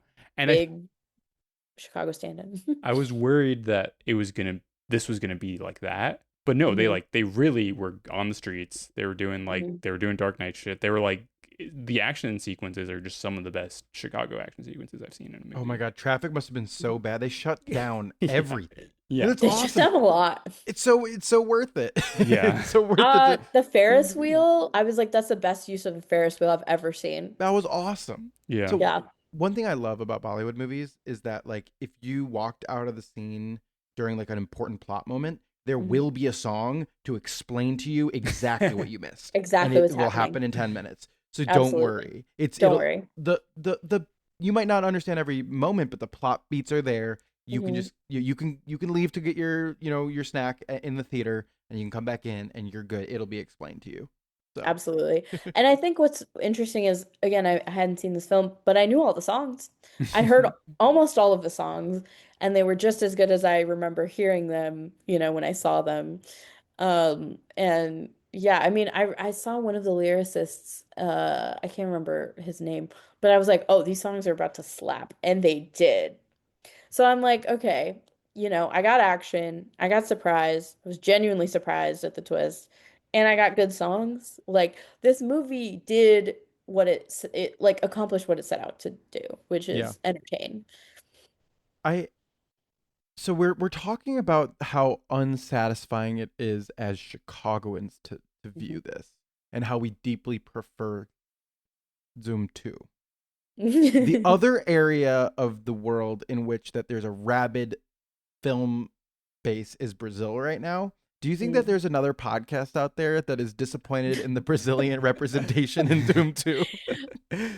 They're I like would Doom 3 is love the good one. Like that would be crazy. I would love to know if any Brazilian people have watched Doom 2 and what they think about the portrayal of Rio.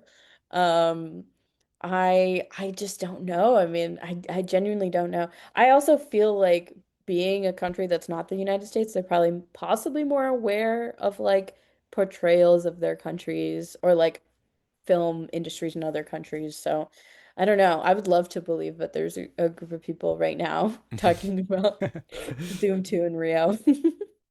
What was the song in the first one that's like the baila? oh, like the Oh. Latina time. Like Oh yeah, Says okay. That's the funniest thing rock. about Bollywood movies is that there's sometimes just a random flamenco like motif in there or like a random Spanish word. Like they love throwing in a Spanish word and I'm like and that's sort of the like like ooh like exotic. It's Right, so the funny. globalization, like we're yeah. a part of the world now, I right? mean, India is part of the Latina belt, so I think it's totally You're giving them the pass yeah. to have these. And Well, not and you go. another interesting thing is that the Hrithik Roshan, who played Aryan in Doom 2, is in this other film called Zindagi Na Milegi Dobara. It basically means like you only live once. And in that film they go to Spain. And there's one song that's like in Hindi and Spanish. Like they're speaking these languages to each other and neither of them understands, but like it's the language of love, so they do understand her. Yeah, so it's interesting. I don't know the name of that song exactly, but I could It's figure it out pretty easily. Salame. Oh yeah. And the Yeah, lyrics that's are Fiesta Latina, it's driving wild. Come salsa with Mia, it's party time. Great. Yes, and you know what? Give him a Grammy. Let's go back in time. I have nothing to say. Speaking about like India's place in the world, right? And like viewed through the lens, and not to be like boss baby about Mhm. Shri 420, but it Mhm. feels like that has been a thing that Indian cinema has been working through since its inception. Shri 420 is very much so aware of the fact that it's India's now on a global scale, like stage, Mhm. and like the opening song of that movie, I mean, is about how his hat is Russian, his shirt is American, but his heart is Indian. Like Oh yeah, there's Mera Juta Hai Japani. and it's Yeah. so good. But it's like that movie's about that, and it's like hmm vaguely leftist and being like it's both like nationalist but also leftist and like interested Yeah. in this like being part of the global stage and what that means for regular people. Yeah. It's also Um, important to note that like in the Indian Constitution, they say we're like a secular socialist country. mhm, So I think at the time too, my mom talks a little bit about this, but there's like a lot of cultural exchange with Russia. So mhm. like Yeah. Russians go crazy for Bollywood films Interesting. because Bollywood films brought a lot that their cinema did not bring, which is like fun, color, music, dancing, like, you know, Yeah, where Russian cinema interesting. is like, the worker will uprise and we will eat a potato and it'll be good. Yeah. That wasn't Um, offensive, right? No, I don't think so. And then Russian literature, was really prominent in India. And so my Okay. mom has read all the Russian That's classics. cool. Classics. And there's Your actually an mom seems episode. awesome. I love my mom. I talk about her all the time. She there's an episode of 99% Invisible about this cultural exchange of like Bollywood movies from India and Russian literature from Russia as a sort of like exchange of soft power, socialist solidarity. Um, but it kind of makes sense that like when the prime minister opened up the economy for foreign investment in 1991, that, the country has become obviously way more capitalist. And I think Yeah. that's had a big impact on Bollywood as well. Yeah, and there the class that I dropped out of talked about that as well as like Hmm. a big part of it of being like the Americanization. I mean, because like Hmm. Raj Kapoor was drawing from an American artist. He was drawing from Charlie Chaplin, Hmm. when he was making his films, but it was uh the '90s Reagan era, Hmm. the '80s Reagan era in America that affected the '90s Bollywood filmmaking, of that, like, excess and Yes. uh, you know, trying to like be a scrappy businessman. Like those were all Hmm. just themes that were just again entrepreneurship, like that were a part of Indian cinema for a little bit. Yeah. And then I would just say like, what is this current wave like? Are you tracking when there's a new Bollywood release? Are you like watching them? Nah, I'm not really, I've kind of fallen off. I really got into Telugu movies like 2018, and I watched a bunch of Telugu movies. And then one in 2021 called Dear Comrade, which is about, I mean, it's interesting because it's about solidarity and like being a comrade, but in a very superficial way of like, be nice to women, make sure they don't get like assaulted. And it's such a, I feel like it's a like a bastardization, and the whole idea is like this person's like grandfather was like part of the Communist Party, and like is was like you should be comrade to all, including women.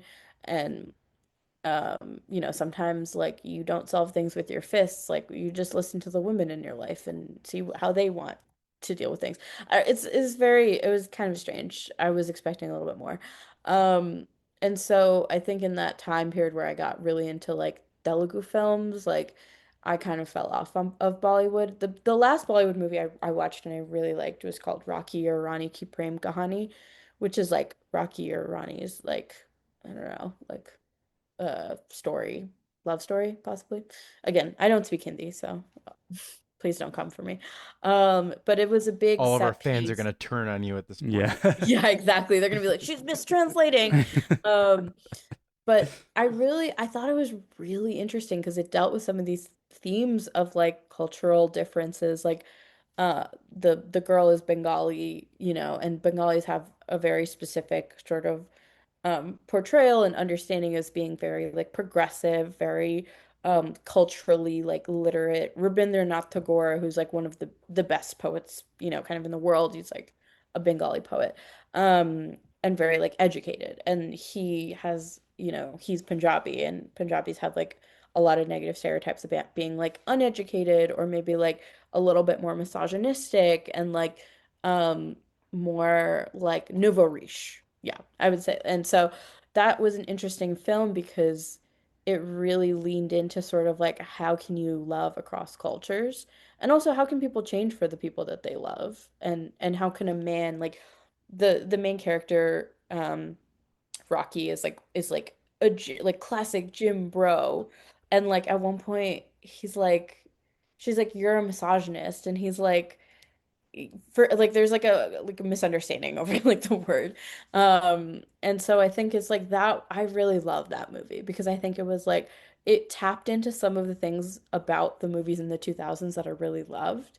The big set pieces, the songs, the love, but then I think it also had like certain messaging about like even elitism, right? Like elitism from like really, left, like progressive left folks who are so kind of worried about being culturally literate and being amongst like intelligentsia that they don't think about how do you actually bring people into the fold. If someone uses the wrong word or says the wrong thing, and obviously the context in India is very different than here, like, making fun of someone instead of being like, well, no, this is like why you shouldn't use this. Um, and also the main character is like a bit of a horn dog too, in the ways that these sort of bravado characters like often are. Is that like a common archetype? Like, I think it's definitely a common trope. I think actually what's funny is like Uday Chopra's other role in this film, Mohabbatin, is a little bit like that. Not as cartoonish, but definitely like I work out and I love to flirt with women. Also surprised to see a kiss. Very kissing is not like super common in this Interesting. era of Bollywood movies. I feel like it just in the last few like 5, maybe possibly 8 years. I was surprised that there was a sex scene in Doom 1. Yeah.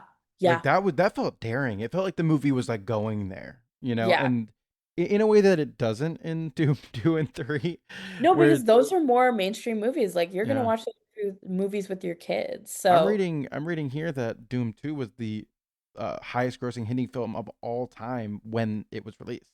So was Doom that 3. makes sense. So was Doom 3, yeah. Yeah. So these are That makes sense. huge movies. Yeah. These Do, were huge movies, do you know but that I there was feel 2 video games from sorry. Yes, I did. no They way. were like Two iPhone. video They're games? like iPhone games. Oh my From God. Doom I 3, but wish also Doom 2 has like playable Oh, like like a. Doom 2.5. Oh my god. I really wish I got my hands on that. I would go ham. That'd be my GTA. Oh my god, if I could just walk around Chicago playing as, Ali and Jeet, so that would be awesome. That'd be great.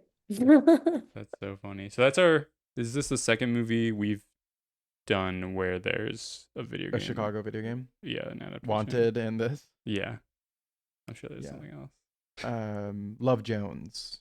Yeah, the Love Jones. video game. Love Jones. That's the one. A quick Wait, time are event you that's guys like the poem. Go ahead. Yeah. Are you guys gonna do Southside with you to commemorate the opening of the Oh my Obama god, sign? that's such a good idea. I'd rather do. A very funny joke.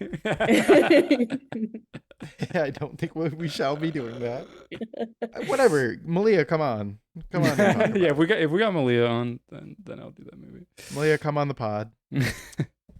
Tasha, I mean, Tasha, talk your shit. yeah. Yeah. Well, they're all into film now, so That's I know. true. They're all They are fucking filmmakers. They're Chicago Netflix. filmmakers. Okay, we gotta interview them. I guess you're right. So how'd you get into filmmaking?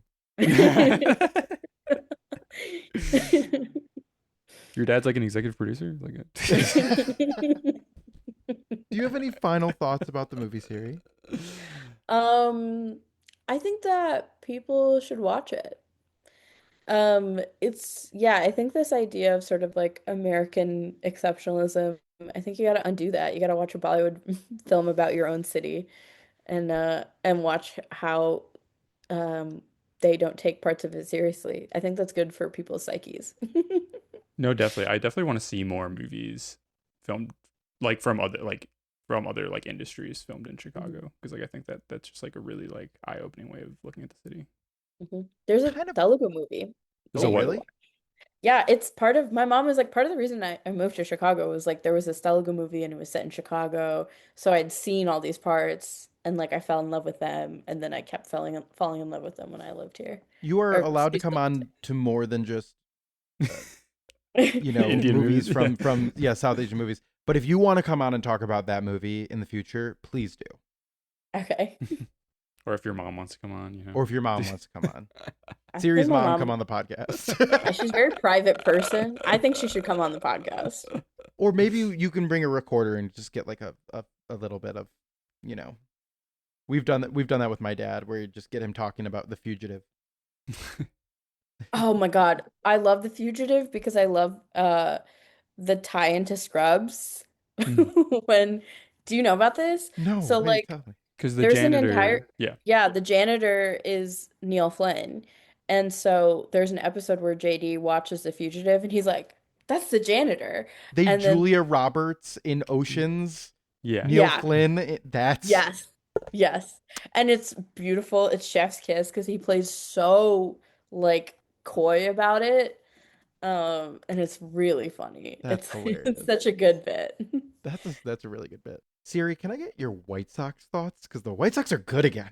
They're And the last time so we good talked- and it's crazy. It's actually I'm like I feel so thrilled, like all like a lot of my friends from New York are like obviously so happy about the Knicks right now, and I feel exactly the same way about the White Sox and I'm like I got to get myself to more White Sox games. Like I knew that when we signed Munetaka Murakami that like things were gonna change. I just didn't know they were gonna change in this way this quickly. I was like maybe in like 2 seasons they'll be like start to get good, but I feel like they're on fire. I mean, they're not, I mean, there's still a ways to go, but to going from the losingest team in the league to like, are we the second best or the best in We our are right now, as we speak, in first place in the division.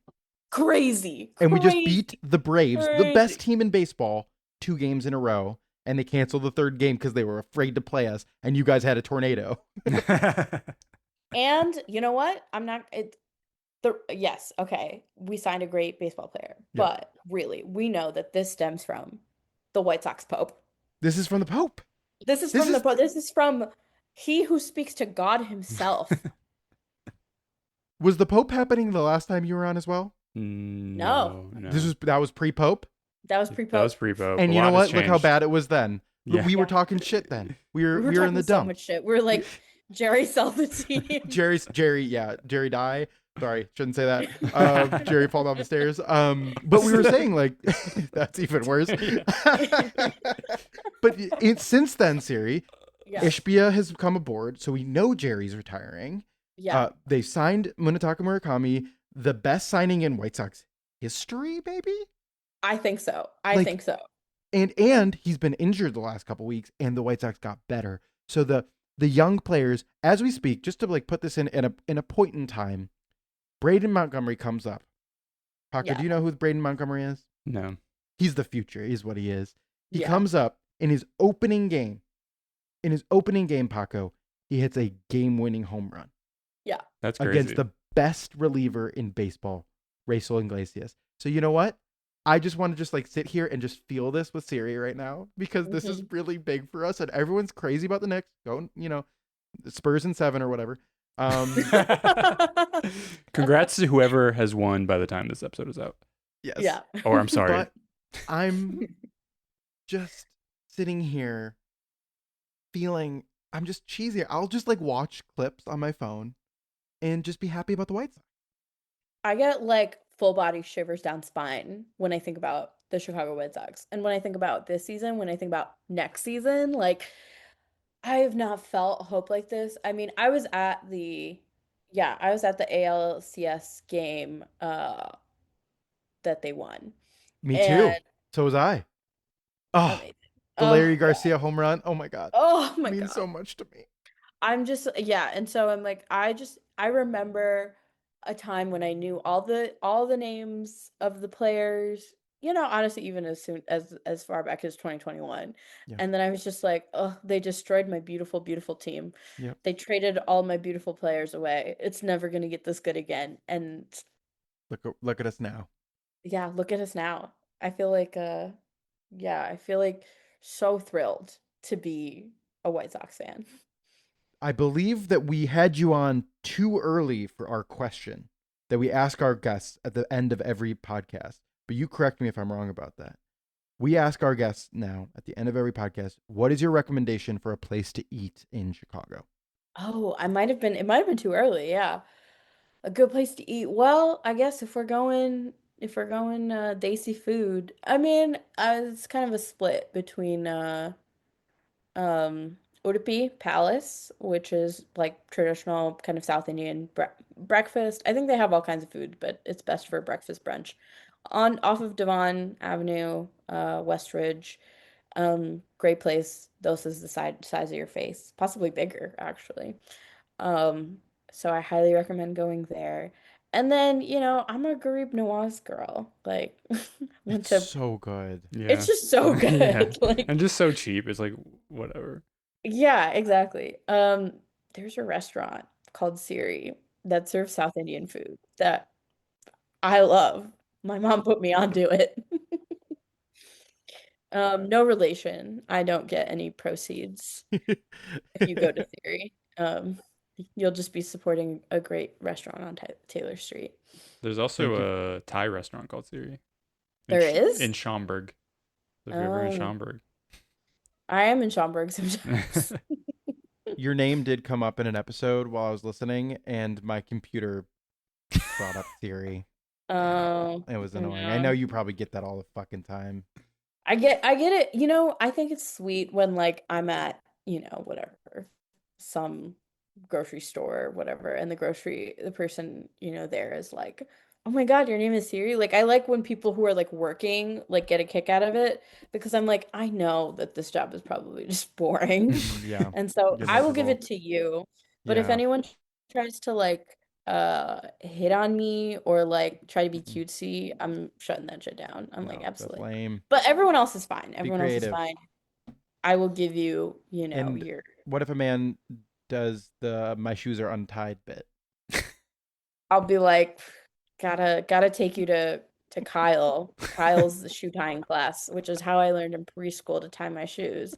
The principal of my preschool's son taught this shoe tying class. Wow. Did you Uh, do the 2 loops or the 1 loop? I did the bunny ears, the The two bunny ears. loops. I was probably too old when I figured out how to tie my shoes, and I do the Yeah. 2. I think I found the film, the Telugu movie. Oh, what's it called? It's called America Abbai. Abbai is man in Telugu. So American man, American boy. Um, and they film, this is crazy, at the Sri Venkateswara Swami Temple of Greater Chicago in Aurora, Illinois, which is where I went, like growing Whoa. up. That's like my temple. That's like the temple for a lot of South Indians. Or a lot of possibly there's Telugu people. But yeah, my grandfather like donated money to help get that temple built. So we are not doubling down. That we just covered Bollywood. Here we'll be cover Tollywood. Hollywood, it's Tollywood. different. It's It's different. different. Yeah, I love correcting people for RRR. So that is my like American like. Do you know it's not Bollywood? It's not Like, Bollywood, "Oh, actually. it's not."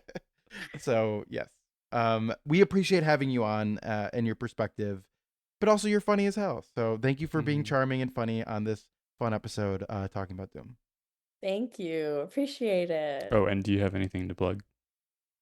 I just wrote a story about data centers. If anyone wants to read it, I've Read been Siri's writing. work, everybody. Go do the Yeah. clicks. It's It's important. unrelated. Actually, no, it's not entirely unrelated to culture. I have a forthcoming Q&A with the musician Kaina, who's a local Chicago musician, I think from Humboldt Park. And so when that drops in the Creative Independent, which should be tomorrow, then yeah, you all should read it. And I have another culture story in the works about another Chicago artist that I'm not gonna until I get the official yes, I'm not gonna talk about it. But if you follow me on Blue Sky, you should see it. Thank you for coming on to the show. Thank you for having me.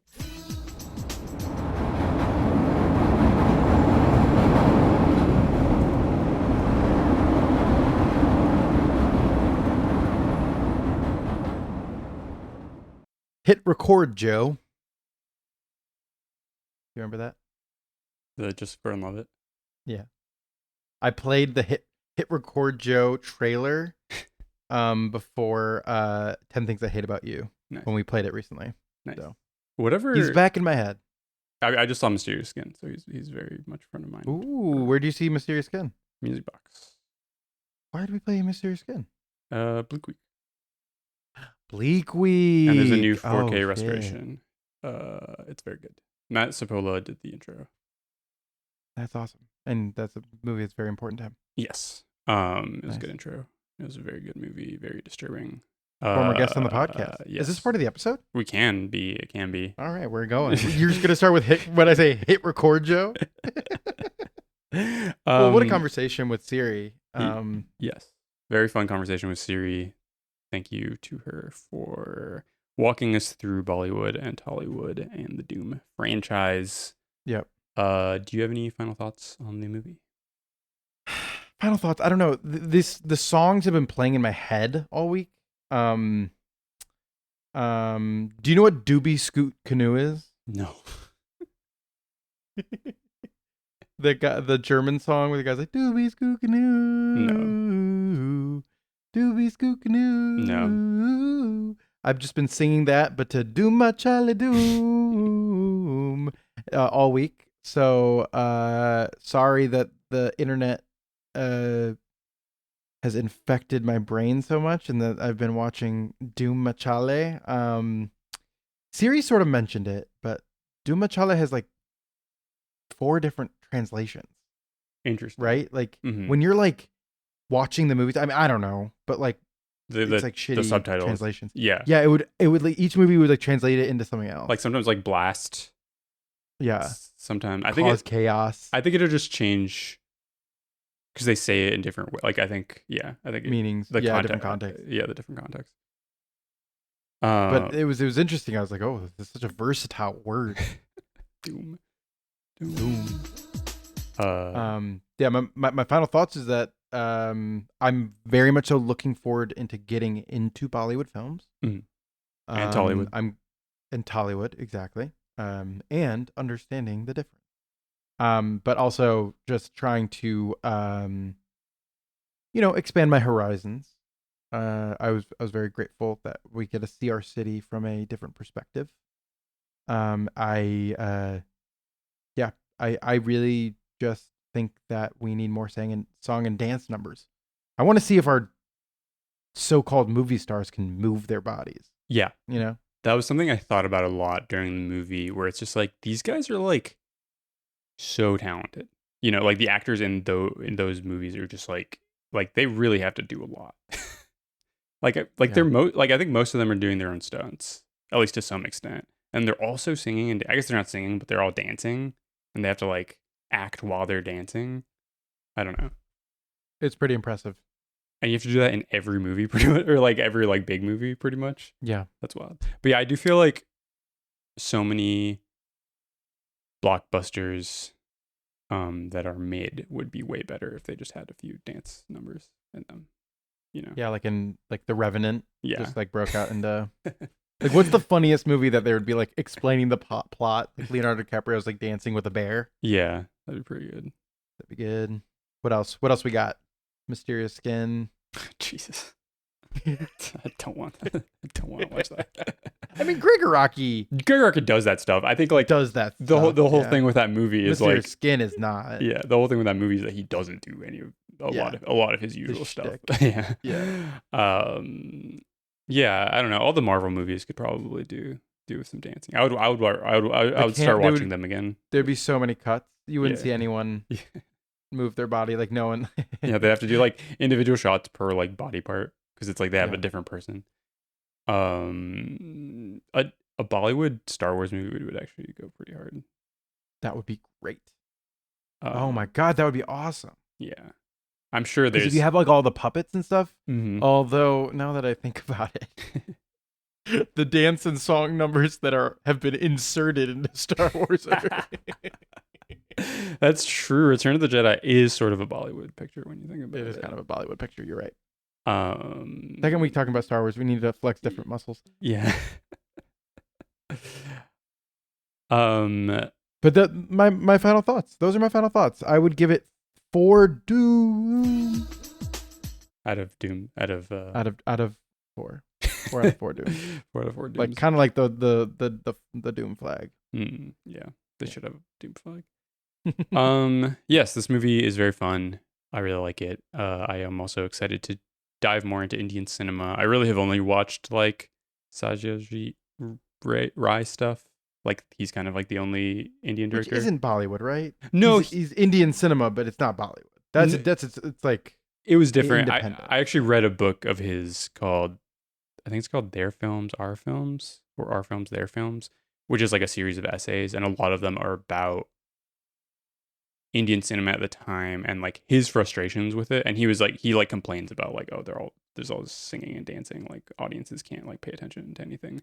So he kind of complains about this type of movie, and he wants to be more. I think he's more in the European mode, like European art house style. It's a really good book. There's a really funny part where he's just like, the British people can't make movies. Right. He's right. But yeah, I don't know, and I think and I agree that it's just there needs to be more movies not from Americans filmed in Chicago, because then you don't just see like, obviously when people like Americans film in Chicago, you see their ideas of what the city is, And I think like when non-Americans do it, then you're also seeing like their idea of America and like how Chicago fits into that or doesn't, and like how they try to force Chicago to fit into their ideas sometimes. And I also like, I find it annoying when like an American director will film in Chicago and like the geography doesn't match up. But when like a non-American does it, it's kind of funny to me.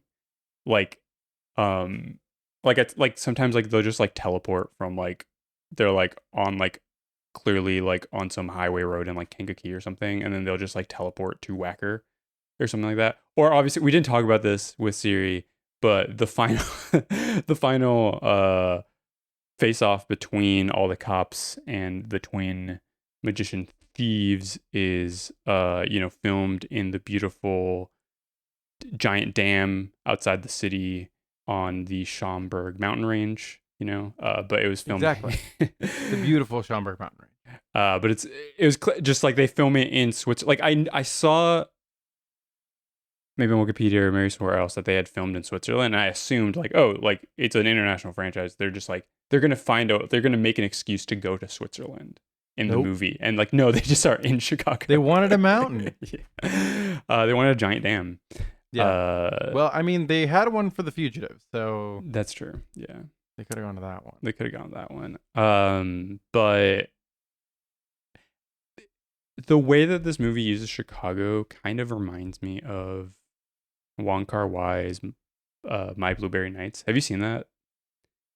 Yeah, rock. I really love that movie. It's so strange. And It's really weird. And so much of its strangeness comes from the fact that like Wong Kar-wai doesn't like give a shit about like American geography to a certain extent. And so it just feels like characters are like going like back and forth like across the country and like from different shots in a way that like an American director might like try to like space it out in a different way. And this movie kind of reminded me of that. But yeah, it's really fun. If I were to give it a star rating, it would probably be maybe 4 stars. One for Doom 1 and 1 for Doom 3 and 2 for Doom 2, I would say. That's what I give the Doom franchise. I do actually, before we get on to recommendations, I do want to bring up one small bit of research I forgot to bring up. But so this movie was filmed in 2012, I believe, which was in previous years, there had been like 2010 and 2011 were really good years for the Illinois film industry, but 2012 was more of a, or actually 2012 was really high. So 2012 was $184 million was spent by TV and film projects in Illinois. 2011 was 154, 2010 was 161. So 2012 was higher, but unlike those previous years, most of that was for TV shows. So that was around when Chicago Fire started. That was when Boss started being filmed. I sent this to you, but some show called The Mob Doctor was also filmed here in 2012. But so there weren't many movies, and the two like big movies that were filmed in 2012 in Chicago were Doom 3, and do you want to guess the other one? What was it? Drinking Buddies. Hey. So it's just funny that that's what was going on. If you were in if you were on a film crew in 2012, you're either working on Doom 3 or Drinking Buddies. That's true. Or Or Boss. or one of the TV shows or the main TV shows. My favorite part about the show Boss is that the theme song is the same, where it's like boss, boss. We should do a Boss Watch at some point. I'm very Boss curious. Watch. I'm very curious about that show. Yes, boss on a boss. Yeah. I wanted to say that like something you said before, sort of was a good segue into our next week's episode. I think that it is important to have a director who's not from Chicago, who has a desire to understand the city sometimes. And on next week's episode, we'll be talking about Steve McQueen's Widows, which I think, for the most part, with one major caveat, attempts to understand the city in a way that I find really compelling. So that will be next week's episode. Cool. Not next Do you have week, but 2 any? weeks from, or Yeah, 2 weeks from whenever next it release. is. Yes, next release. Unless we figure out something else in between. Who knows? But probably next release. Next release in our one last score series. We're almost done. Mhm. We got 2 films left. Widows 2 and films. Oh my God, it's so Heist. weird. Yeah. Unless we do a heist to find more. Yeah. I'm sure there's other movies we could maybe fit in. Yeah, no. Let's just move on. Yeah, it's been pretty long. Do you have any recommendations for the Sure. audience? By no means am I recommending this, but for some reason I watched 2 movies this week that include extreme mistreatment of animals. And they're 2 good movies. One was Claire Denis' S'il fut l'amour, No Fear, No Die. It is, an Isaac de Bancole featured film by Claire Denis, likely place for him to be. And is kind of all about cockfighting. Oh, that's cool. And it is really interesting and really striking and made me really sad. Like very good Bleak Week fodder. Or Beak Week fodder because of the chicken. But I also watched The Holy Mountain last night. Here at the Heights Theater as part of Naomi Osborne's new series, The Strange Hours. And that includes a few gnarly scenes, one with a frog and one with a dog fight, that are just, icky, no good. But the movie's very solid, very striking, very beautiful. So I recommend that you treat your animals well, but you use real animals. Because the other movie we're showing right now is Sheep Detectives, and I don't like CGI animals. I'm just against it. So you think they should use real? So either Treat them well, but use real animals. Like another movie we're playing, Babe, is there a real pig? next week. The real pig. It's a bunch of pigs. That makes sense because it does Yeah. look pretty. They It's CGI'd also, the mouths. even though they could talk. It was just because they. Yeah, they could talk, Yeah. but it wasn't in their contract. What movie did they recently show that they CGI'd someone's mouth to say something? You know what I'm talking about? Yes. Fuck. Oh god. Like damn it. like What a was it? post production It was a- ADR thing. Yeah, it was a post production, and then they CGI'd the mouth to have them. It wasn't Black Widow, but it was something like that. Maybe it was Morbius. I think it was Morbius. Someone they CGI'd someone's mouth to say something else. Yep. What do I have to recommend? Yeah. What do you recommend, Paco? So, other than Mysterious Skin, which is a wonderful movie that is really hard to watch, and it's actually hard to recommend because anyone you tell about it is going to be fucked up for a few weeks after watching it. Something I've been doing, something I wanted to do starting at the beginning of the year, and then I kind of forgot about, was go through every Odyssey adaptation Right. before the Odyssey comes out. And I watched one earlier in the year, and then I forgot about what I was doing. And then this month, I guess I have to watch a bunch of them. But I started, so the past week, I've been watching this 1968 miniseries. I think it's a French-Italian co-production of The Odyssey from 1968, directed by Franco Rossi. It is a very faithful adaptation. It's pretty slow because of that. So I'm watching it on YouTube, and I'm watching the French version, which is split out into 4 episodes, each of them which are about an hour and a half. And then there's also I think there's an Italian version that is 8 episodes, and they're each 45 minutes. But it's very good. It's got beautiful on location cinematography, and I mean I haven't read the Odyssey in a few years, but they go through pretty much every single plot beat, even stuff that people don't normally think about when it comes to the Odyssey. They do a lot.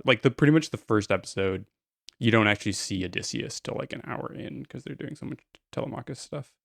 But it is pretty solid. You can watch it on YouTube if you so. Oh, sorry. Actually, Oh no, yeah, it's French and I think it's French and Italian, and then also they filmed in Yugoslavia. And the main guy who plays Odysseus is awesome. He kind of looks like you would think Odysseus looks like. He's Yugoslavian. Interesting. Beckman Fehmi. You heard of that guy? Never heard of him. Beckham. But yeah, it's a pretty solid show.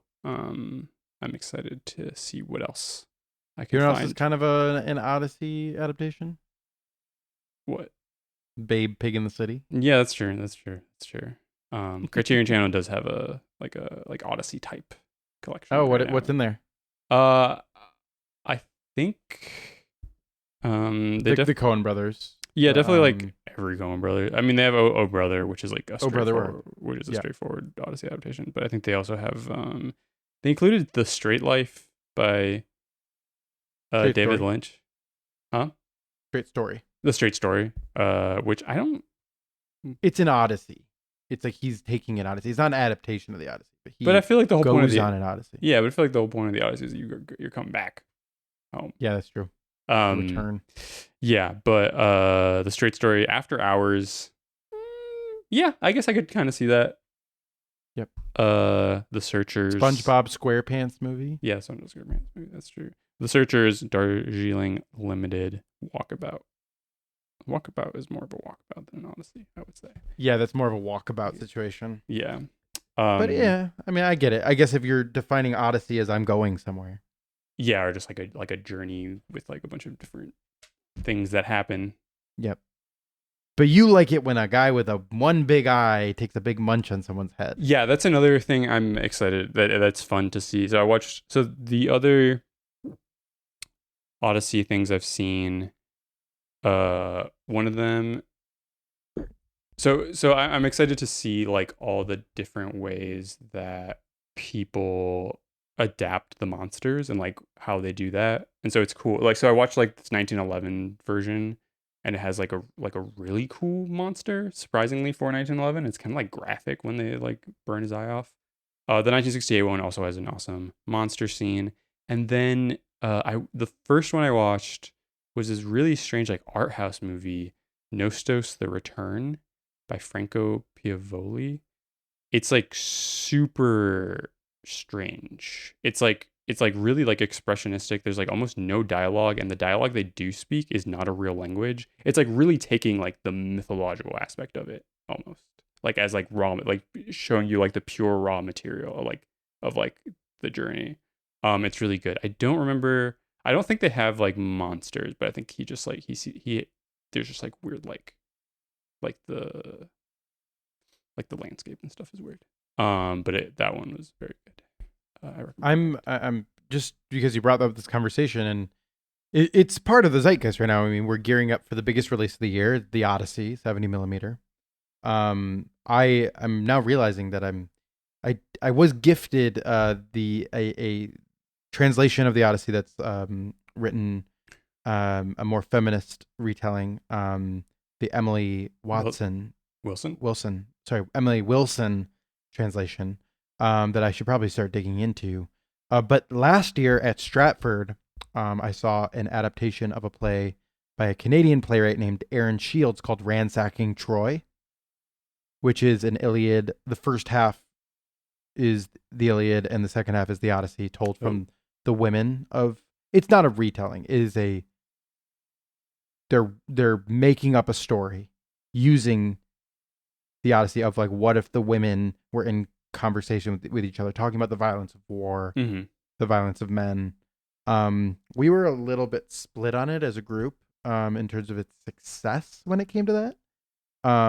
But that writer is really interesting. She did a really interesting version of Paradise Lost as well, a feminist telling of Paradise Lost.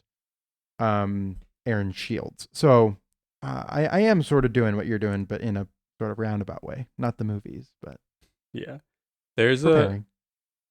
For an actual, I don't think Emily Wilson is like doing like a feminist interpretation, but I think she's just like emphasizing different parts of it in different ways. A lot of right wingers are really mad at her for that. For wokeifying. Yeah, for woke. She's just like, but it's just like unless you're reading the ancient Greek, like it's all like interpretation and translation. That's like the Of whole course. thing. Like every version of the Odyssey is going to like emphasize different things according to like what the translator thinks is important. Yep, yep. Um, These people are not very interested in nuance. No. So like unless you're reading the straight up like ancient Greek, like I don't think you can really complain about one person. Like just read another version if you don't like the version that's popular in a given moment. But there is sort of a feminist retelling from 2018, a book called Circe by Madeline Miller. It's pretty solid. And it's from the point of view of Circe. So it's Who's like playing Circe in the ooh, Nolan? have they announced like who's playing who? I think so. Let me see. Is it Charlize Theron? No, it's Samantha Morton. Oh, hell yes. Interesting. I love that. Morven Collar is Let's playing go. Cersei. That's cool. Do you think she'll just like she'll just like find Odysseus dead and just Yeah, become him? just go party. Yeah, Yeah, that's kind of an Odyssey movie. that's kind of an Odyssey movie. That's true. That's a good point, Paco. All right. Thank you for listening to this episode of 4 Stars. You can rate, review, subscribe. It really means a lot to us. 5 stars for 4 stars is our motto. You can send us any hate mail, love mail at chicagopodfilmcast@gmail.com. And you can follow us on all social medias. We're on the Twitters. We're on the Instagram. What else do we have? Blue Sky. I think And that's Blue it. Sky. No, I don't think Otherwise, thank you so much for listening. Truth Social. Thank you for listening. Doom.